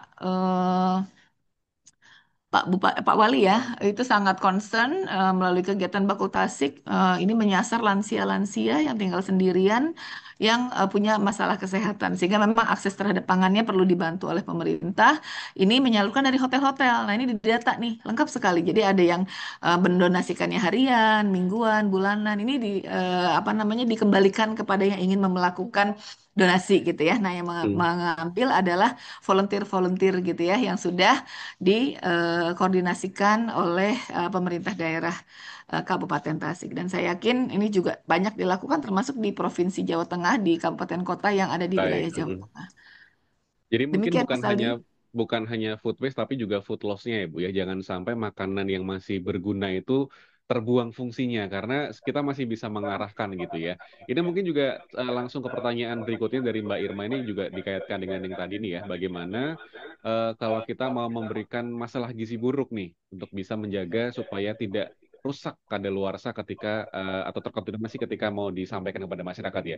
Gimana Bu Nita nih supaya makanannya ini tidak menjadi food loss ya, tidak kehilangan fungsi gizinya gitu Bu sebagai pangan gitu Bu. Ini masuk ke kerangka ini ya Bu ya, kerangka apa kebijakan gitu ya. Iya, oke. Tentunya kami punya panduan. Nah, Mhm. tadi untuk memitigasi resiko tadi, kita memiliki panduan kepada para pihak, karena tadi kami menggarisbawahi, mungkin bisa kembali ke framework ya, Mas Seno. Ini kita juga agar rekan-rekan semua bisa memahami kaitannya dengan kita mencegah susut dan sisa pangan ini, susut pada rantai produksi hingga dengan pengemasan gitu ya. Kalau sudah didistribusi dan juga sudah dikonsumen, itu ranahnya food waste atau sisa pangan gitu ya. Nah, tentunya kita memerankan para pihak dengan tiga pilar ini. Jadi ada penyedianya tentunya adalah yang berkontribusi terhadap pangan berlebih tadi. Jadi biasanya ini semua produsen-produsen makanan gitu ya atau jasa layanan makanan yang dia memiliki surplus food gitu ya, pangan berlebih gitu ya.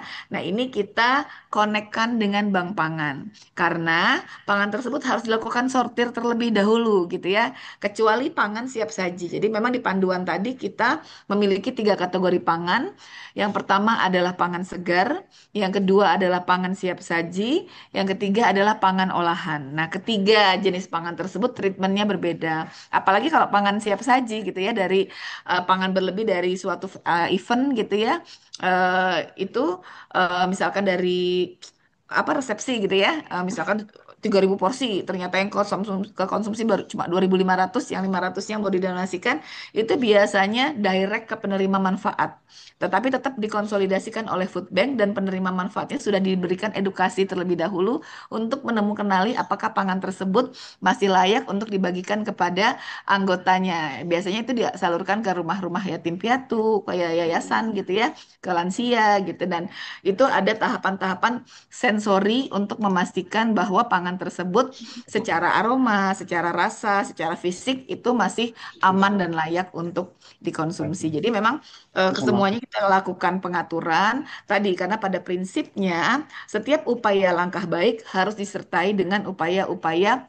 penerapan SOP yang baik juga. Jadi itu Mas Aldi. Jadi memang dengan food bank pun mereka sangat ketat dalam menerima donasi pangan berlebih pun mereka melakukan penyortiran kalau untuk pangan yang terkemas apalagi yang kering yang jangka panjang bisa disimpan biasanya dikategorikan mana yang bisa diolah lagi, mana yang bisa langsung disalurkan, mana yang cocok untuk kelompok umur tertentu, mana yang cocok untuk kategori masyarakat yang lebih umum lagi. Jadi seperti itu. Jadi memang ini cukup untuk yang redistribusi, tetapi kalau pada tingkat level rumah tangga itu jauh Mhm. lebih sederhana gitu ya. Ini yang cukup apa namanya kita atur lebih spesifik karena kaitannya dengan berbagi pangan berlebih pada level penyedia layanan makanan. Mhm. Jadi Demikian. istilahnya, mhm. Jadi istilahnya jangan sampai ya Bu ya, makanan-makanan yang masih punya fungsi bagus, makanan-makanan yang masih punya fungsi baik itu hilang fungsinya gitu ya Bu ya. Ya, betul sekali. Karena kan Mhm. mereka masih memiliki kandungan gizi ya. Jadi misalkan eh, satu porsi capcay, nah, itu kan sayuran. Nah, Mhm. kandungan vitamin mineralnya tinggi. Nah, atau misalkan kita pesan ikan bakar gitu ya, satu porsi nggak kemakan nih oleh kita lagi festif nih, acara reunian gitu. Nah, kalau kita nggak makan kan restorannya nggak mungkin juga memanfaatkan karena mereka punya SOP. Nah, itu biasanya kan dimusnahkan gitu ya. Mhm. Nah, tentunya kita bisa take away gitu si ikan tadi itu kan mengandung protein. Nah, seperti itu Mas Aldi. Mhm. Baik. Kalau Mbak Lala gimana Mbak singkat Mbak? Ini apakah juga banyak yang menerapkan seperti itu ya di masyarakat ya? Jangan sampai kita membuat makanan tadi itu jadi sampah dulu nih. Kita pengen fungsi makanannya, fungsi gizinya, fungsi buahnya, vitaminnya masih bisa terjaga, tapi bisa diarahkan ke masyarakat. Ada nggak caranya seperti itu Mbak? Kalau langsung ke PKK misalkan atau ke bank sampah gitu, atau ke bank pangan gitu ya misalkan ya? Oke. Sebenarnya ada ya, tapi saya sendiri sangat menggaungkan dua metode pengolahan sisa makanan, yaitu dengan cara biowash promik dan juga ekoenzim. Nah, mungkin saya ingin izin jelaskan cara pembuatannya gitu, boleh nggak ya, Mas? Boleh singkat aja Mbak silakan. Oke, mungkin boleh di-share dulu Mhm. PT-nya.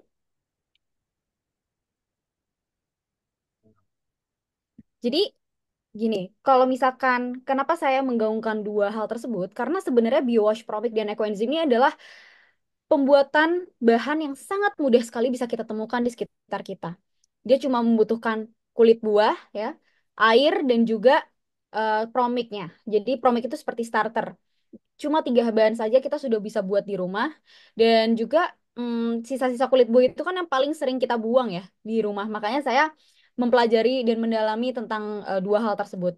Jadi gini, kalau dari saya sendiri based on experience berarti ya. Yang pertama adalah biowash promik. Jadi gini Bapak Ibu, biowash promik ini adalah cairan ajaib ya yang bisa mengubah sampah organik menjadi media tanam hanya dalam waktu 1 detik doang.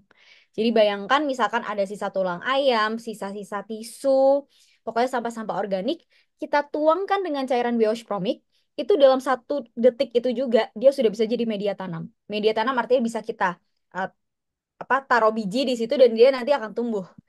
Kenapa? Karena memang ada em, secara kimianya dari biosporamik ini bisa mengubah sampah organik itu hilang bakterinya dan juga bisa langsung menjadi media tanam.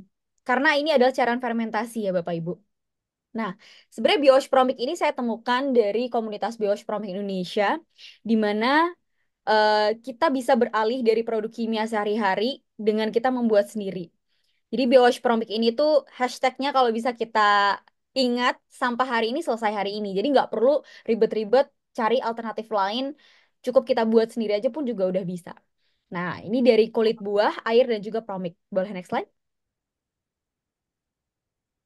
Jadi simpelnya Bapak Ibu, biowash promik ini tuh kita cukup 3 bahan saja. Air, sisa kulit buah, dan juga starter yang namanya promik.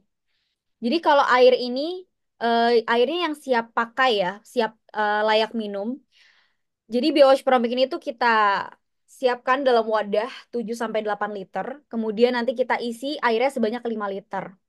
Kemudian karena kita punya sisa buah, sisa buah ini seperti kulit buah atau daging buah. Pertanyaannya mungkin ada yang menanya, BOH Promik ini bisa diminum nggak? Bisa kalau airnya menggunakan air air siap pakai. Dan kalau misalkan nggak siap, nggak pengen diminum, berarti airnya yang air keran pun juga bisa. gitu. Dan kalau misalkan mau kita minum, itu berarti daging buah yang kita pakai, bukan kulit buah. Tapi kalau misalkan nggak pengen kita konsumsi, berarti kita gunakan kulit buah saja. Nah, setelah udah siapin air sebanyak 5 liter, terus kita siapkan 1 kilogram buah, sisa kulit buah.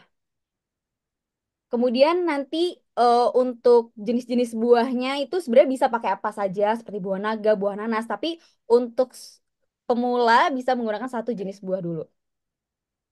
Lanjut, kita pakai starter yang namanya itu Promix. Mungkin boleh sebelumnya dulu, eh, kita ke slide sebelumnya dulu, jangan buru-buru pindah dulu. Boleh? Oke. Nah, em, oke. Mungkin dari Mas Mbak Moderator boleh kita ke slide sebelumnya terlebih dahulu ya, yang di bahan-bahan Promix tadi. Nah, boleh. Jadi ini starter Promix, memang ini harus beli ya Bapak Ibu. Tapi kalau misalkan nggak beli, nggak akan jadi BOS Promix-nya. Intinya adalah Promix ini nanti dia sebagai starter, dia yang akan memfermentasikan air dan kulit buah itu tadi. Sebenarnya dari Promix ini sendiri cuma menambahkan fungsi saja, tapi nggak akan mengurangi em, rasa ataupun juga baunya. Nah, kemudian nanti kita tutup di wadah tersebut, bisa bekerja dengan aerob atau dengan udara dan juga anaerob atau tanpa udara. Sebenarnya aerob atau anaerob itu tidak terlalu berpengaruh karena fungsinya hanya untuk biar serangga-serangga pada nggak masuk gitu. Mhm. Baik. Kita diamkan cukup dalam 2 sampai 3 hari saja, itu sudah bisa kita gunakan, kita siram ke sampah organik. Mhm. Boleh. Baik, itu jadi contohnya ya Mbak ya, bagaimana kita bisa mengolah sampah supaya sampahnya tidak dari bahan makanan terutama gitu ya. Mungkin nanti kita akan lanjut lagi kalau masih punya sesi ya, kita akan coba cek dulu di pertanyaan karena sudah banyak yang bertanya ini, tapi sudah jelas intinya adalah bagaimana kita bisa mengubah sisa makanan tadi ya, dari mulai buah-buahan, sayur-sayuran supaya tidak membuat panas gitu ya, menimbulkan efek kimia, justru kita bisa alihkan gitu ya. Mungkin dari Mas Guntoro ya, ini ya, dari RSUD, dari rumah sakit ini. Ada cara pengambilan data sisa makanan minuman yang begitu banyak, termasuk sisa makanan di tempat-tempat penyelenggaraan makanan banyak ya, seperti warung, restoran, hotel. Apakah juga di wilayah desa miskin tertinggal masih ada gitu? Untuk Bu Nita mungkin ini Bu nih.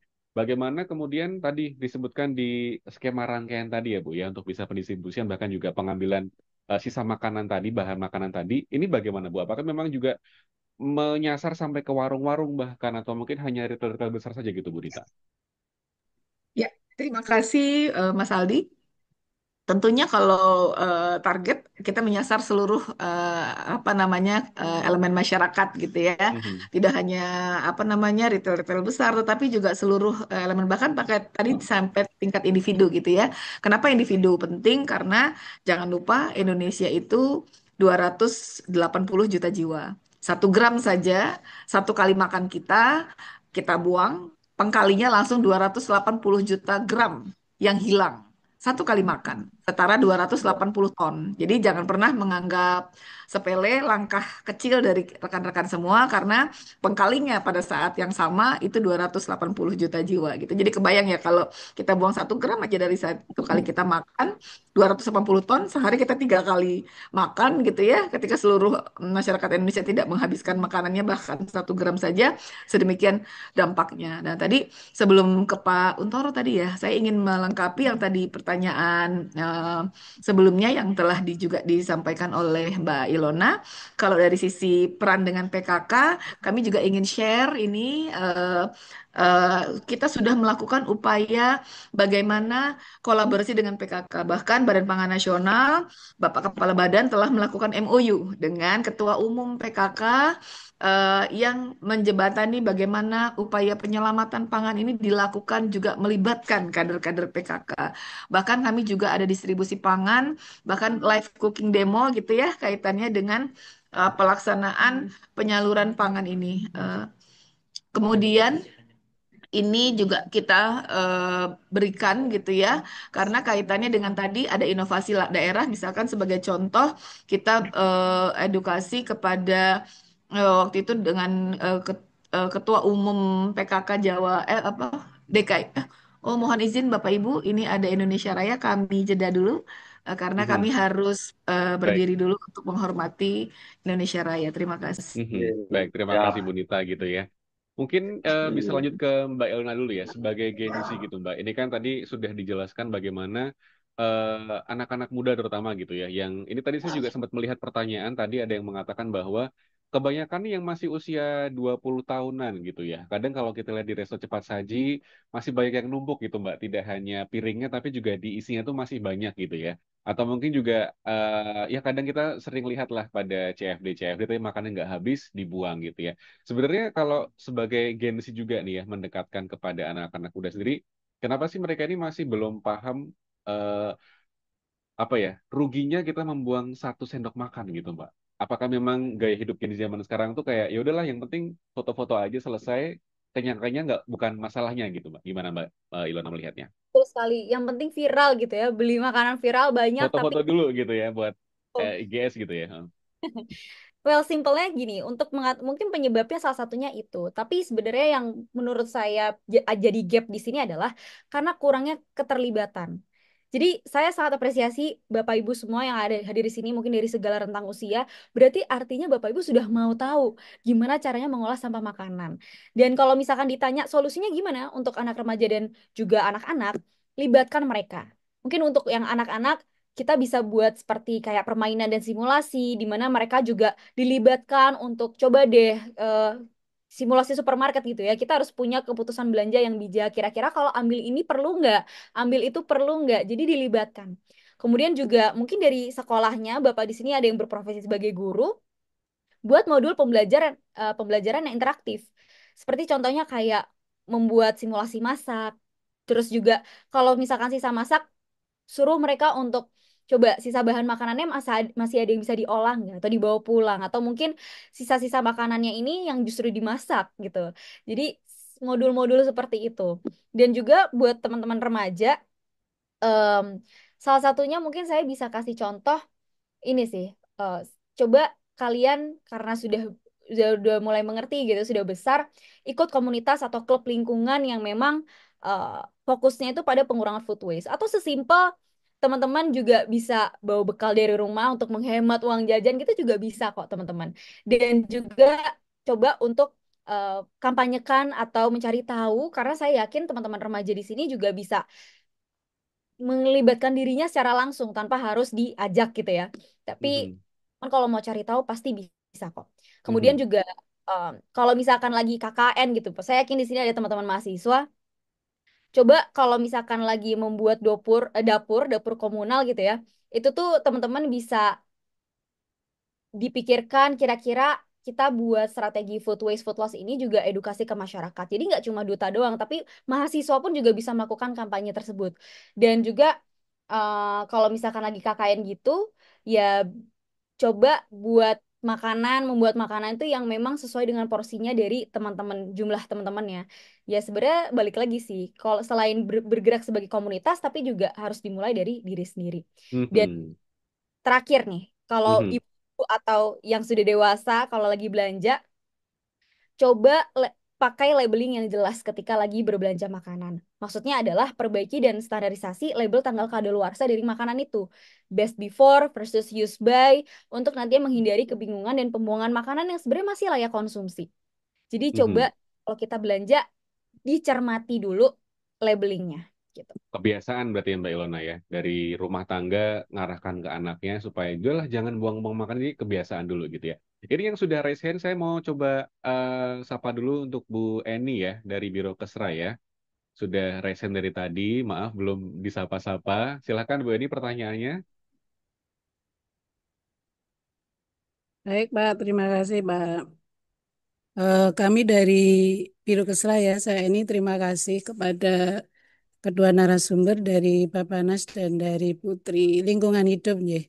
Eh, untuk saat ini kami apresiasi terkait dengan materi ini sangat berguna. Ya. Memang isu food waste ini saat ini memang banyak sekali dan sangat-sangat memprihatinkan. Apalagi Indonesia termasuk negara yang penyumbang food waste terbesar ya di dunia. Jadi kami acara ini kami apresiasi. eh, pertanyaan kami gini, terkait dengan adanya itu yang kebijakan di hotel itu kan ada yang apa ya, memperbolehkan hotel itu membagikan sisa makanannya untuk karyawannya. Tapi juga ada yang tidak boleh dimakan oleh karyawan karena alasan misalnya citra hotel atau kebersihan gitu. Termasuk waktu itu ada isu yang sampai viral di Medan kalau nggak salah itu di restoran tuh hanya karena makan sisa makanan untuk sahur ya waktu itu, tapi ternyata sampai di PHK. Lah, kira-kira ini kan karena kebijakan di hotel itu kan berbeda-beda, bervariasi. Ada yang memperbolehkan dimakan karyawan, tapi ada juga yang tadi untuk mempertahankan citra hotel atau citra restoran itu mereka melarang sisa makanannya itu untuk dimakan oleh karyawan. Nah, kira-kira sikap atau upaya yang dilakukan oleh pemerintah, khususnya dari Bappenas itu, karena ini kan kebijakan hotel ini kan menyeluruh ya di seluruh Indonesia, walaupun berbeda-beda. Kira-kira kebijakan dari Bappenas itu terkait dengan hotel-hotel yang tidak memperbolehkan apa namanya sisa makanan itu dimakan oleh karyawan itu kira-kira apa yang sudah dilakukan dan ke depan kira-kira seperti apa karena eh, ini terus terang sebenarnya kalau tadi kan ada apa ya dari Bunita tadi untuk meminimalisir food waste ini yang pertama kan berbagi makanan. Nah ini seharusnya kan hotel ini bijak gitu loh. Tadi kan sesuai dengan temanya bijak pangan selamatkan masa depan ya. Nah, ini kan harusnya hotel ini kan membagi makanan sisa tadi ke karyawan dulu gitu loh sebelum dibuang. Tapi kenyataannya mereka malah Mm-mm. memilih yang terbuang. Nah, itu kira-kira upaya yang dilakukan oleh pemerintah khususnya Bappenas terkait dengan hotel-hotel yang memberlakukan kebijakan seperti itu tuh seperti bagaimana dan misalnya masih ada kira-kira eh, punishment-nya seperti apa gitu loh. Bu. Oke. Karena ini sensitif juga apalagi terkait dengan PHK karyawan segala macam. Mungkin itu yang Mm-mm. kami sampaikan Pak Maturnuun. Assalamualaikum warahmatullahi wabarakatuh. Waalaikumsalam warahmatullahi wabarakatuh. Terima kasih Bu Eni. Ini mungkin tidak hanya di hotel ya, tapi juga di retail-retail produk makanan khusus ya. Karena juga teman saya juga pernah bekerja Bu kebetulan. Ini memang tidak boleh bawa pulang dan sedih harus menghancurkan makanan yang tadi gitu Bu. Nah ini mungkin juga terkait dengan sinergi kolaborasi dari Bapaknya ya Bu Nita ya. Dengan bisnis, dengan poin tadi pentaheliknya ini yang B gitu Bu. Gimana sih Bu untuk poin B ini sampai-sampai karyawannya mau menyelamatkan nggak tega gitu. Mungkin lihat 15 porsi, tapi baru diicip satu, harus dihancurkan gitu, Bu. Gimana, Bu Nita? Baik, terima kasih. Memang ini menarik sekali tentunya bagaimana kita bisa memahamkan seluruh pihak bagaimana potensi-potensi pangan yang tadinya terbuang tadi untuk kita selamatkan. Dan memang karena kerangka kerja semua pihak itu sebenarnya memastikan pangan yang didistribusikan tadi layak dan aman. Sehingga memang pada tahap awal kita melakukan koordinasi kelembagaan. Dari sisi perhotelan, pembinanya kan di Kementerian Pariwisata, sehingga Badan Pangan Nasional eh, bergandengan tangan gitu ya, apa namanya berkolaborasi dengan Kementerian Pariwisata dalam hal ini bagaimana pariwisata kita, sektor pariwisata kita juga ramah lingkungan termasuk juga bijak dalam konsumsi pangan, penyelamatan pangan. Jadi upaya-upaya secara pengaturan kebijakannya juga kita paralel kita lakukan gitu ya.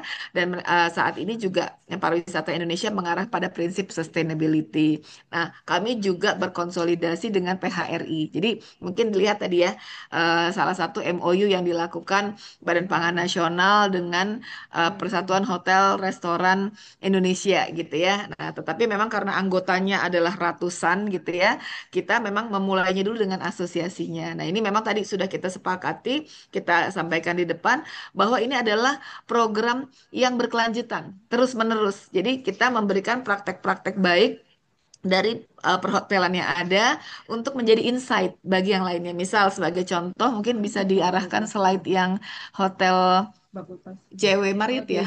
JW Marriott ini merupakan hotel yang pernah diberikan penghargaan oleh Badan Pangan Nasional pada tahun lalu pada peringatan International Day Awareness of Food Loss and Waste. Jadi kita punya nih Mas Aldi, peringatan internasional kesadaran untuk cegah susut dan sisa pangan setiap tanggal 29 September. Jadi besar harapan kami Jawa Tengah juga menyelenggarakan nih tahun ini ya, untuk kita sama-sama meningkatkan kesadaran food loss and waste kita. Memberikan mahal ini kenapa? Karena JW Marriott secara kontinu melakukan upaya pencatatan, baik untuk mencegah sisa pangannya maupun yang sudah dia donasikan. Dan itu terrecord gitu ya, bahkan day to day basis, ini bahkan per bulan juga ada, dan juga melakukan aneka kesadaran konsumen gitu ya, dengan ada apa namanya mini apa poster gitu ya. Nah, itu ada. Jadi selain Hotel Marriott sebenarnya banyak juga hotel-hotel Mhm. lainnya yang mungkin tidak bisa saya sebutkan satu persatu, tetapi mereka sudah secara prinsip-prinsip sustainability, termasuk ukuran piring itu berpengaruh loh, Mas Ya, Aldi. ya. Karena Hahaha. seringkali hotel itu kan menyediakan ukuran piringnya besar-besar, Aha. sehingga kita tergoda untuk mengisi banyak, padahal Aha. lambung kita terbatas. Nah, Mhm. mungkin kalau Bapak Ibu rekan-rekan cermati, sekarang sudah mulai nih hotel-hotel melakukan menyediakan piring besarnya ada gitu ya. Karena kan biasanya kalau gender gitu yang bapak-bapak memang butuhnya lebih banyak ya, karena Aha. aktivitasnya lebih intens. Tapi Baik. kan kalau Mhm. ibu-ibu pasti ambilnya sedikit gitu karena Baik. Mhm. cepat kenyang gitu ya. Nah, itu biasanya sudah disediakan piring yang kecil-kecil. Itu sebenarnya bagian dari upaya menyelamatkan pangan. Jadi kita membuat NSPK. NSPK itu kalau di bahasa pemerintahan itu norma, standar, prosedur, dan kriteria yang memungkinkan agar semua elemen bisnis ini juga align dengan kebijakan pemerintah. Meskipun tadi kalau kita bicara sanksi kita belum, karena apa? Kita mengarahkan pada upaya pembinaan dulu. Ini hal baru Mhm. bagi pemerintah Indonesia dan tentunya dengan semua pihak, sehingga kita mendorong partisipasi aktif dulu agar semua pihak berterlibat. Nah, seperti itu Baik. Mas Aldi. Jadi ada apresiasinya ya Bu ya, kalau Ya, misalkan ya. hotelnya sudah menerapkan itu pasti juga nilai jualnya lebih tinggi, masyarakat juga percaya gitu ya. Saya lebih milih hotel yang tadi nih selaras dengan pemerintah dengan Bapanas gitu ya. Mungkin next ini karena udah rame banget di live chat ya, dari Hartini ya, dari RSUD AZA ini juga tentang rumah sakit Bu, ini yang belum kita bahas gitu ya. Kalau yang upaya apa yang dilakukan untuk penyelamatan pangan rumah sakit? Karena kadang nih ya Bu ya, sebagai pengalaman kadang, aduh makanannya gizinya bagus tapi kurang rasa, jadi nggak dihabisin. Bahkan juga mungkin dihabisinnya sama yang jenguk gitu ya Bu ya. Ini mungkin terkait dengan kolaborasi Pentahelix yang G kali ya Bu ya, yang government gitu ya. Kalau Bu Nita gimana Bu melihatnya Bu? Apakah memang di rumah sakit juga rules-nya sama dengan hotel dan juga bisnis untuk bisa menyelamatkan pangan di sana gitu Bu? Apalagi makanannya bergizi-gizi semua Bu di sana Bu, di rumah sakit itu Bu. Iya, betul sekali izin. Ini salah satu juga kontributor apa namanya sisa pangan ya, sisa makanan itu juga rumah sakit. Jadi kami terima kasih sekali nih Pak, tadi di highlight juga, karena kami memahami sih, pasien itu kan dalam kondisi dia pemulihan. Terkadang dia tidak semangat untuk mengkonsumsi makanan yang sudah disediakan. Nah, sehingga memang balik lagi ke tadi bagaimana kita memahamkan pasien agar menghabiskan makanannya, karena itu pasti sudah dihitung kandungan gizinya. Karena saya juga pernah dengar nih dari salah satu food bank gitu ya yang melakukan pengolahan apa maggot. Jadi magotnya tuh gendut-gendut, Pak. Aha. Kalau dikasih makanan dari sisa rumah Rumah sakit, sakit ya. Aha. karena ya Bu lebih ginuk-ginuk gitu bahasanya tuh, karena lebih bergizi gitu ya. Nah, kami melihat memang dari beberapa rumah sakit, kami apresiasi juga sudah ada yang melakukan pendekatan dengan memberikan alternatif menu sebelum disediakan kepada konsumennya. Jadi ditanyakan ada opsi dua menu gitu ya. Prefer yang mana konsumennya. Nah, itu juga kami melihat sebagai suatu terobosan yang dilakukan oleh rumah sakit gitu ya. Meskipun rumah sakit dalam hal ini untuk apa untuk kebutuhan khusus gitu ya, juga merupakan penerima manfaat dari bank pangan. Kami pernah juga bukan rumah sakit ya, tapi yayasan ya, yayasan rumah singgah yang Mhm. apa namanya rekan-rekan kita yang mengalami kelainan apa kejiwaan gitu ya. Nah, itu juga menjadi penerima manfaat dari bank pangan gitu. Sehingga memang sebenarnya dua arah gitu ya. Ada yang satunya kita memberikan pengaturan agar mengurangi dari pangan yang terbuangnya di rumah sakitnya ataupun di rumah-rumah singgah yang ODGJ gitu ya, rekan-rekan kita yang masih kurang beruntung dari sisi kesehatan itu juga diberikan bantuan pangan-pangan berlebih. Itu kami kemarin sempat berkunjung juga di Jawa Tengah. Saya apresiasi sekali Bank Pangan di Jawa Tengah seperti Gita Pertiwi, Warna Loka itu sudah sangat concern juga untuk menyasar penerima manfaatnya, tidak hanya panti asuhan atau wilayah rentan rawan pangan ataupun lansia, tapi juga saudara-saudara kita yang mengalami ODGJ gitu. Jadi ini luar biasa, spektrumnya Mhm. sangat luas sekali dan sangat bermanfaat. Jadi satu langkah kecil dari kita bermakna besar bagi rekan-rekan kita yang lainnya. Mhm. Jadi bagaimana makanan-makanan tadi bisa disampaikan ke tangannya sebelum rusak gitu ya, Bu, sebelum mengalami food loss tadi ya. Oke, Ya, terima kasih Bu betul. Dita. Lagi kita akan coba cek yang udah masuk di kolom live chatnya dulu. Ini dari mana itu?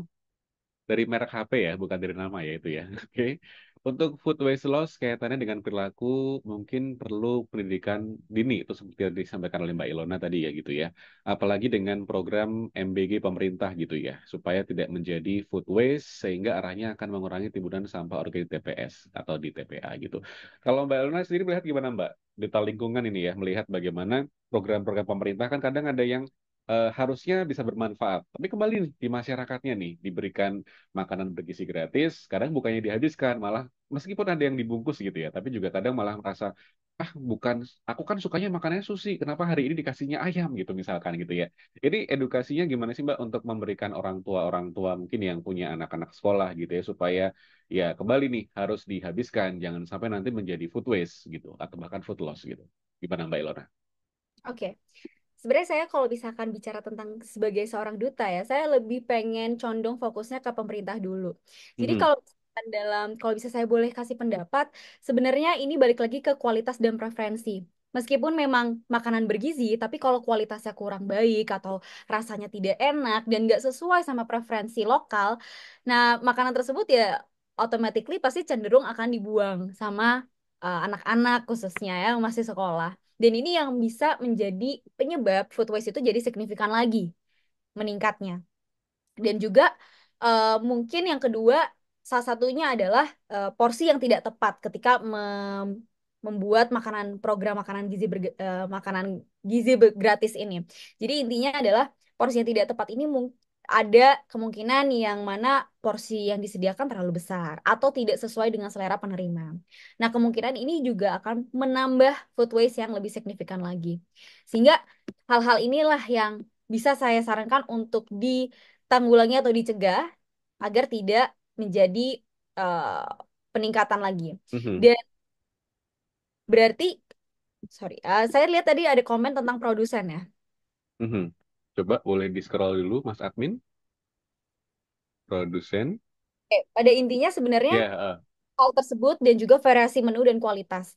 Tapi kalau misalkan dari anak-anaknya nih, mereka preferensi suka atau tidak suka, kalaupun tidak suka, sekali lagi coba diberikan edukasi bahwa makanan ini kalau misalkan memang nggak suka, dibagi ke temannya. Tadi kan kita sudah lihat ya hierarki em, tentang pengelolaan sampah mhm, pangan. Yang pertama adalah habiskan makananmu, berarti piring kita sendiri. Kemudian yang kedua berbagi ke sesama. Kalau memang nggak suka, bisa sharing ke temennya yang lain atau temennya yang kurang gitu. Dan kalau misalkan yang ketiga dari hierarki itu tadi, bisa feed animals atau beri makan ke hewan. Jadi ya bisa kita kasih ke hewan itu. Dan yang terakhir, kalau memang seenggak suka itu berarti coba libatkan anak-anak untuk mengetahui tentang budaya memilah sampah. Kenapa sih saya selalu bilang ini tuh penting sekali? Karena kalau nggak dipilah akan TPA itu akan kesulitan sekali untuk memilahnya karena kan udah menumpuk dari awalnya aja dari sumbernya saja sudah ditumpuk, pasti nanti di tengah-tengah itu bakal lebih sulit lagi untuk memilahnya. Oleh karenanya anak-anak ini seharusnya diberikan pengetahuan budaya memilah sampah. Kalau memang nggak suka kalau nggak suka sama makanannya, eh, bisa diolah lagi. Dan kalaupun memang benar-benar nggak suka, berarti bisa dibuang dan dipilah gitu. Bahwa di khusus mhm. untuk sampah organik dibedakan sama sampah anorganik. Kurang lebih Baik. seperti. Mhm. Kalau untuk Bu Nita sendiri ini memang sosialisasi sama kampanye kan sangat perlu ya Bu Nita ya. Bagaimana kita kembali memberikan edukasi kepada masyarakat ya. Mungkin juga dari Bapak sendiri gimana Bu caranya untuk bisa memberikan sosialisasi, kampanye, bahkan juga ada panduan-panduan nasional juga gitu ya. Seperti apa sih harapannya supaya makanan tadi itu tidak terbuang percuma, tidak hilang fungsinya gitu Bu. Seperti apa ini Bu Nita? Ya, baik, tentunya ini menjadi perhatian kita bersama dan memang betul sekali harus sejak usia dini gitu ya, karena membiasakan perilaku baik gitu ya. Ini perlu kita mulai sejak dini meskipun tidak berarti bahwa kita sudah tidak bisa, tetap bisa, tetapi mungkin lebih ekstra. Dan Pangan Nasional juga kita memang dalam ini berkolaborasi dengan Badan Gizi Nasional kaitannya dengan ke depannya bagaimana program makan bergizi juga akan kita dorong untuk mencegah terjadinya sisa pangan. Tapi ini masih dalam proses untuk NSPK-nya.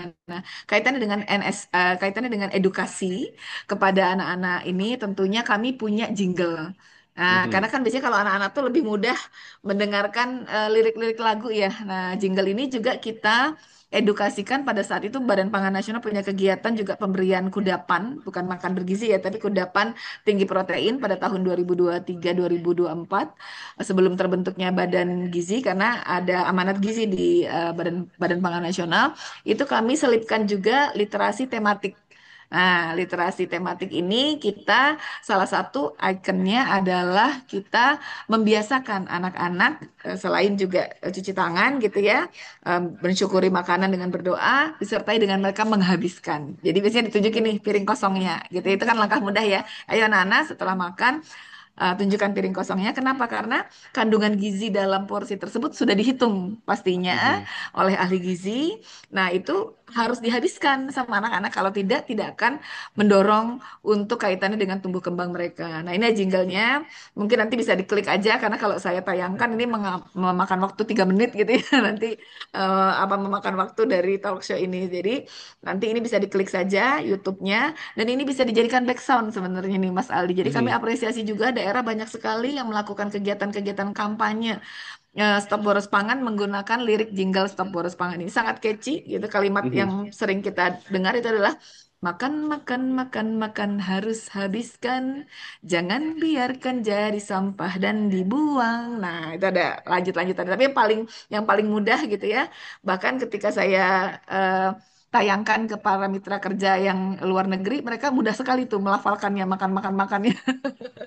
Jadi karena easy listening bagi anak-anak gitu ya. Dan kami juga seperti halnya Jawa Tengah, terima kasih nih ada dutanya. Kami tahun lalu juga berkolaborasi dengan Putri Indonesia.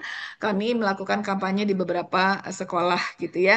Nah, ini juga untuk bagaimana meningkatkan awareness gitu ya. Kita juga ada komik Boni, cerita tentang petualangan si Boni yang dia juga awalnya tidak sadar kalau dia melakukan pemborosan pangan, tapi akhirnya dia sadar gitu. Kita juga ada bentuk videonya di YouTube-nya dan kami juga mendorong nih, kami juga lihat di Jawa Tengah kemarin sempat nih anak-anak SMP bikin lomba masak gitu ya untuk cegah Mhm. pemborosan pangan kemarin. Itu juga keren banget tuh. Jadi anak-anak muda menjadi pahlawan pangan. Jadi kami juga men-challenge nih rekan-rekan semua bikin reels ya karena kan Nah, sekarang eh, untuk cepet apa terkenal lagi ngehits viral ya gitu Bu ya ya, sempat bikin viral ya. konten-konten. Nah, ini alhamdulillah kami challenge masyarakat ini alhamdulillah ada nih beberapa pemenang waktu ulang tahun NFA tahun lalu.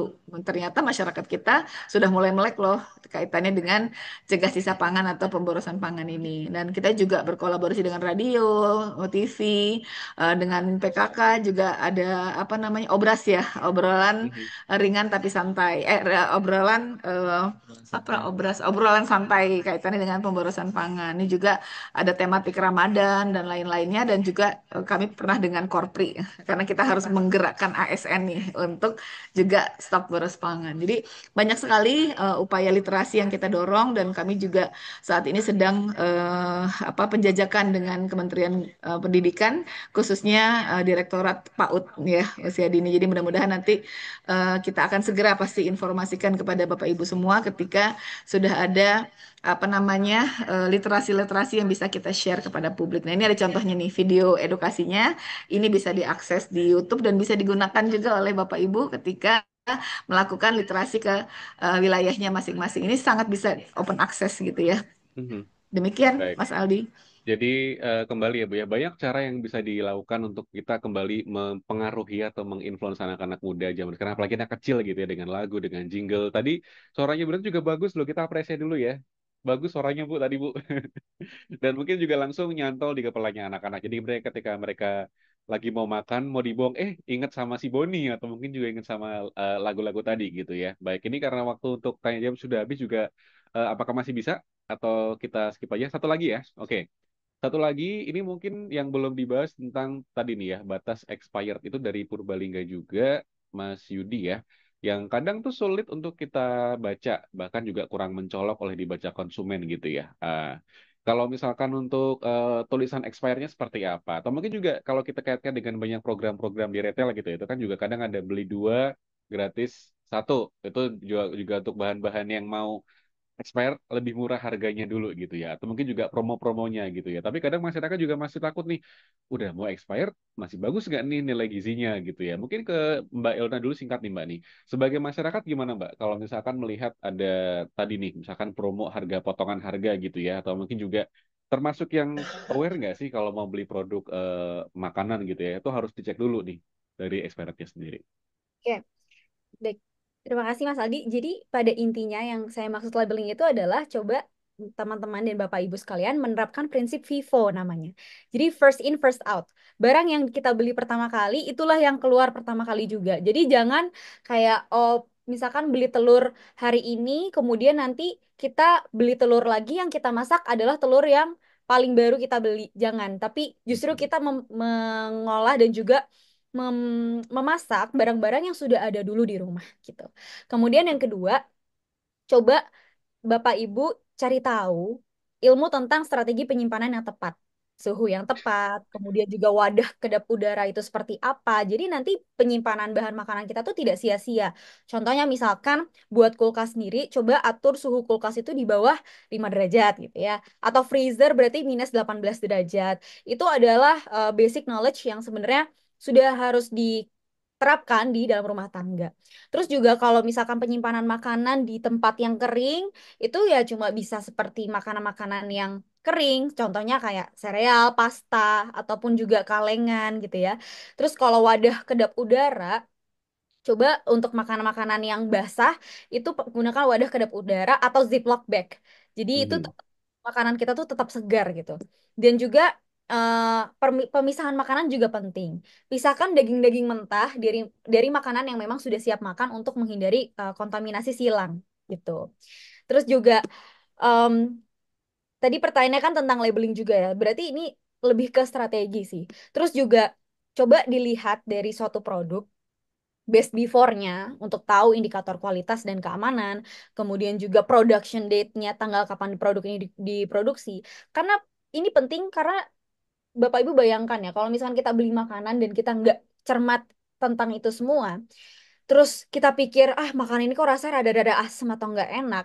Sebenarnya mungkin kita aja yang nggak tahu mencermati production date dari makanan itu seperti apa, dan bisa aja di tengah-tengah memang dia akan jauh lebih asam makanannya karena ada bahan-bahan tertentu di dalamnya. Padahal itu masih bisa dikonsumsi. Tapi Bapak Ibu harus tahu lah tentang basic knowledge seperti itu gitu. Mhm. Dan saya Bapak Ibu di sini juga sudah menerapkan, dan yang kalau belum menerapkan pun bisa diterapkan dari sekarang. Mhm. Demikian. Dan itu juga ini kayaknya the power of social media ya Mbak ya. Saya juga itu tuh masuk di beranda saya gitu. Cara untuk bisa ngawetin sayur atau mungkin juga food prep yang benar seperti apa. Kita harus masukin ke apa tuh namanya tempat-tempat mika terus dikasih tisu basah atau apa tisu yang dikasih air gitu ya.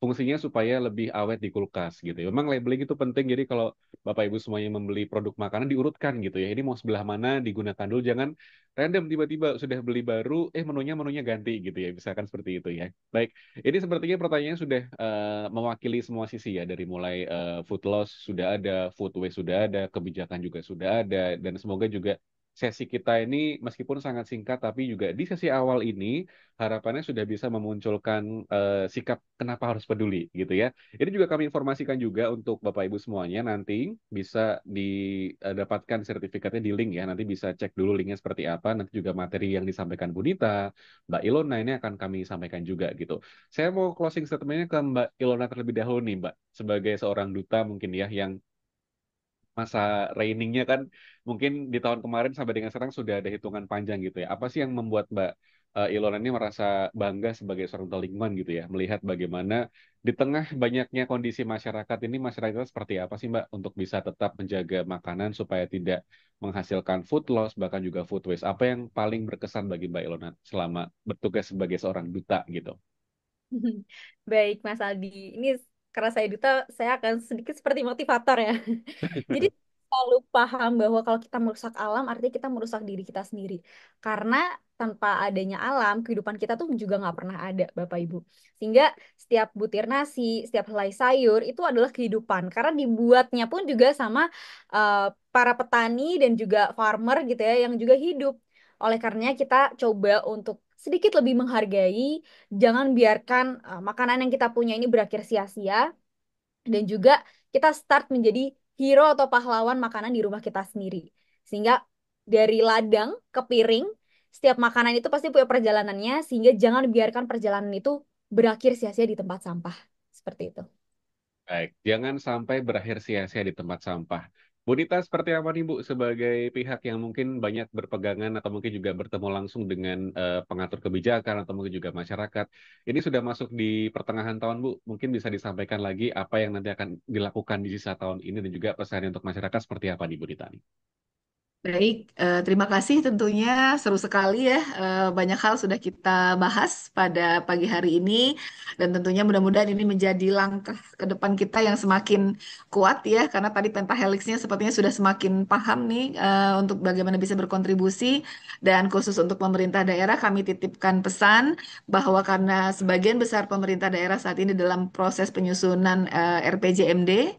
Nah, mohon kiranya juga cascading target RPJMN untuk penyelamatan pangan dan juga target penurunan susut pangan sesuai dengan upaya kita untuk penanganan ekonomi sirkular gitu ya, dan ketahanan pangan yang berkelanjutan ini agar masuk juga di RPJMD Bapak Ibu sekalian dan juga dalam rencana kerja tahunan gitu ya agar pelaksanaan kegiatan tadi juga bisa dilakukan pada tingkat wilayah kabupaten kota di wilayah Bapak Ibu semua. Kami meyakini pemerintah Provinsi Jawa Tengah melalui Dinas Ketahanan Pangan Provinsi Jawa Tengah sudah sangat aktif dalam menyampaikan ini kepada Bapak Ibu sekalian, tetapi kami juga sekali lagi mengingatkan kembali termasuk bagaimana nanti kami mengajak nih kampanye tanggal 29 September. Mudah-mudahan ada inovasi-inovasi gerakan karena saya teringat beberapa tahun lalu bahkan di salah satu kabupaten kota di Jawa Tengah kalau saya tidak salah itu ada semacam kayak arak-arakan gitu ya. Bagaimana mengajak gitu ya masyarakat untuk cegah susut dan sisa pangan gitu ya karena tentunya sekali lagi kita ingat di sesi awal tadi bahwa pangan yang ada di piring kita itu ada jerih payah petani, peternak, nelayan dan seluruh stakeholder pangan di sepanjang mata rantai pangan hingga akhirnya ada di meja kita untuk kita makan karena sesuai dengan hashtag hari ini nih bijak pangan selamatkan masa depan. Jadi yuk selamatkan pangan, stop boros pangan. Terima kasih demikian dari saya. Terima kasih. Stop boros pangan ya.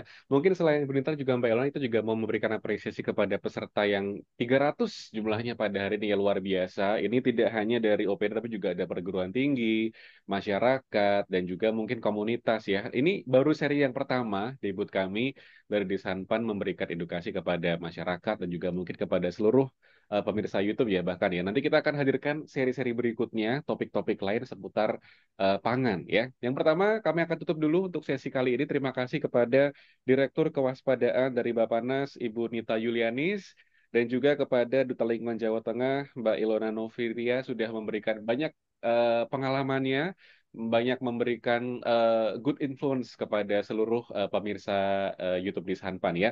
Kita akan tutup dulu untuk episode pertama. Kita masih di seri pertama untuk FLB Talks ya. Mengenal food loss and food waste, kenapa harus peduli? Dan saya Aldi akan menutup perjumpaan kita pada hari ini dengan ucapan terima kasih dan juga sampai jumpa. Terima kasih, sampai jumpa di sesi berikutnya. Terima kasih Mas Aldi, Mbak Ilona, dan semua peserta hadiran yang keren-keren semua dari semua sektor Pentahelix. Terima kasih. Terima kasih juga. Iya Bu, sami-sami Bu. Eh,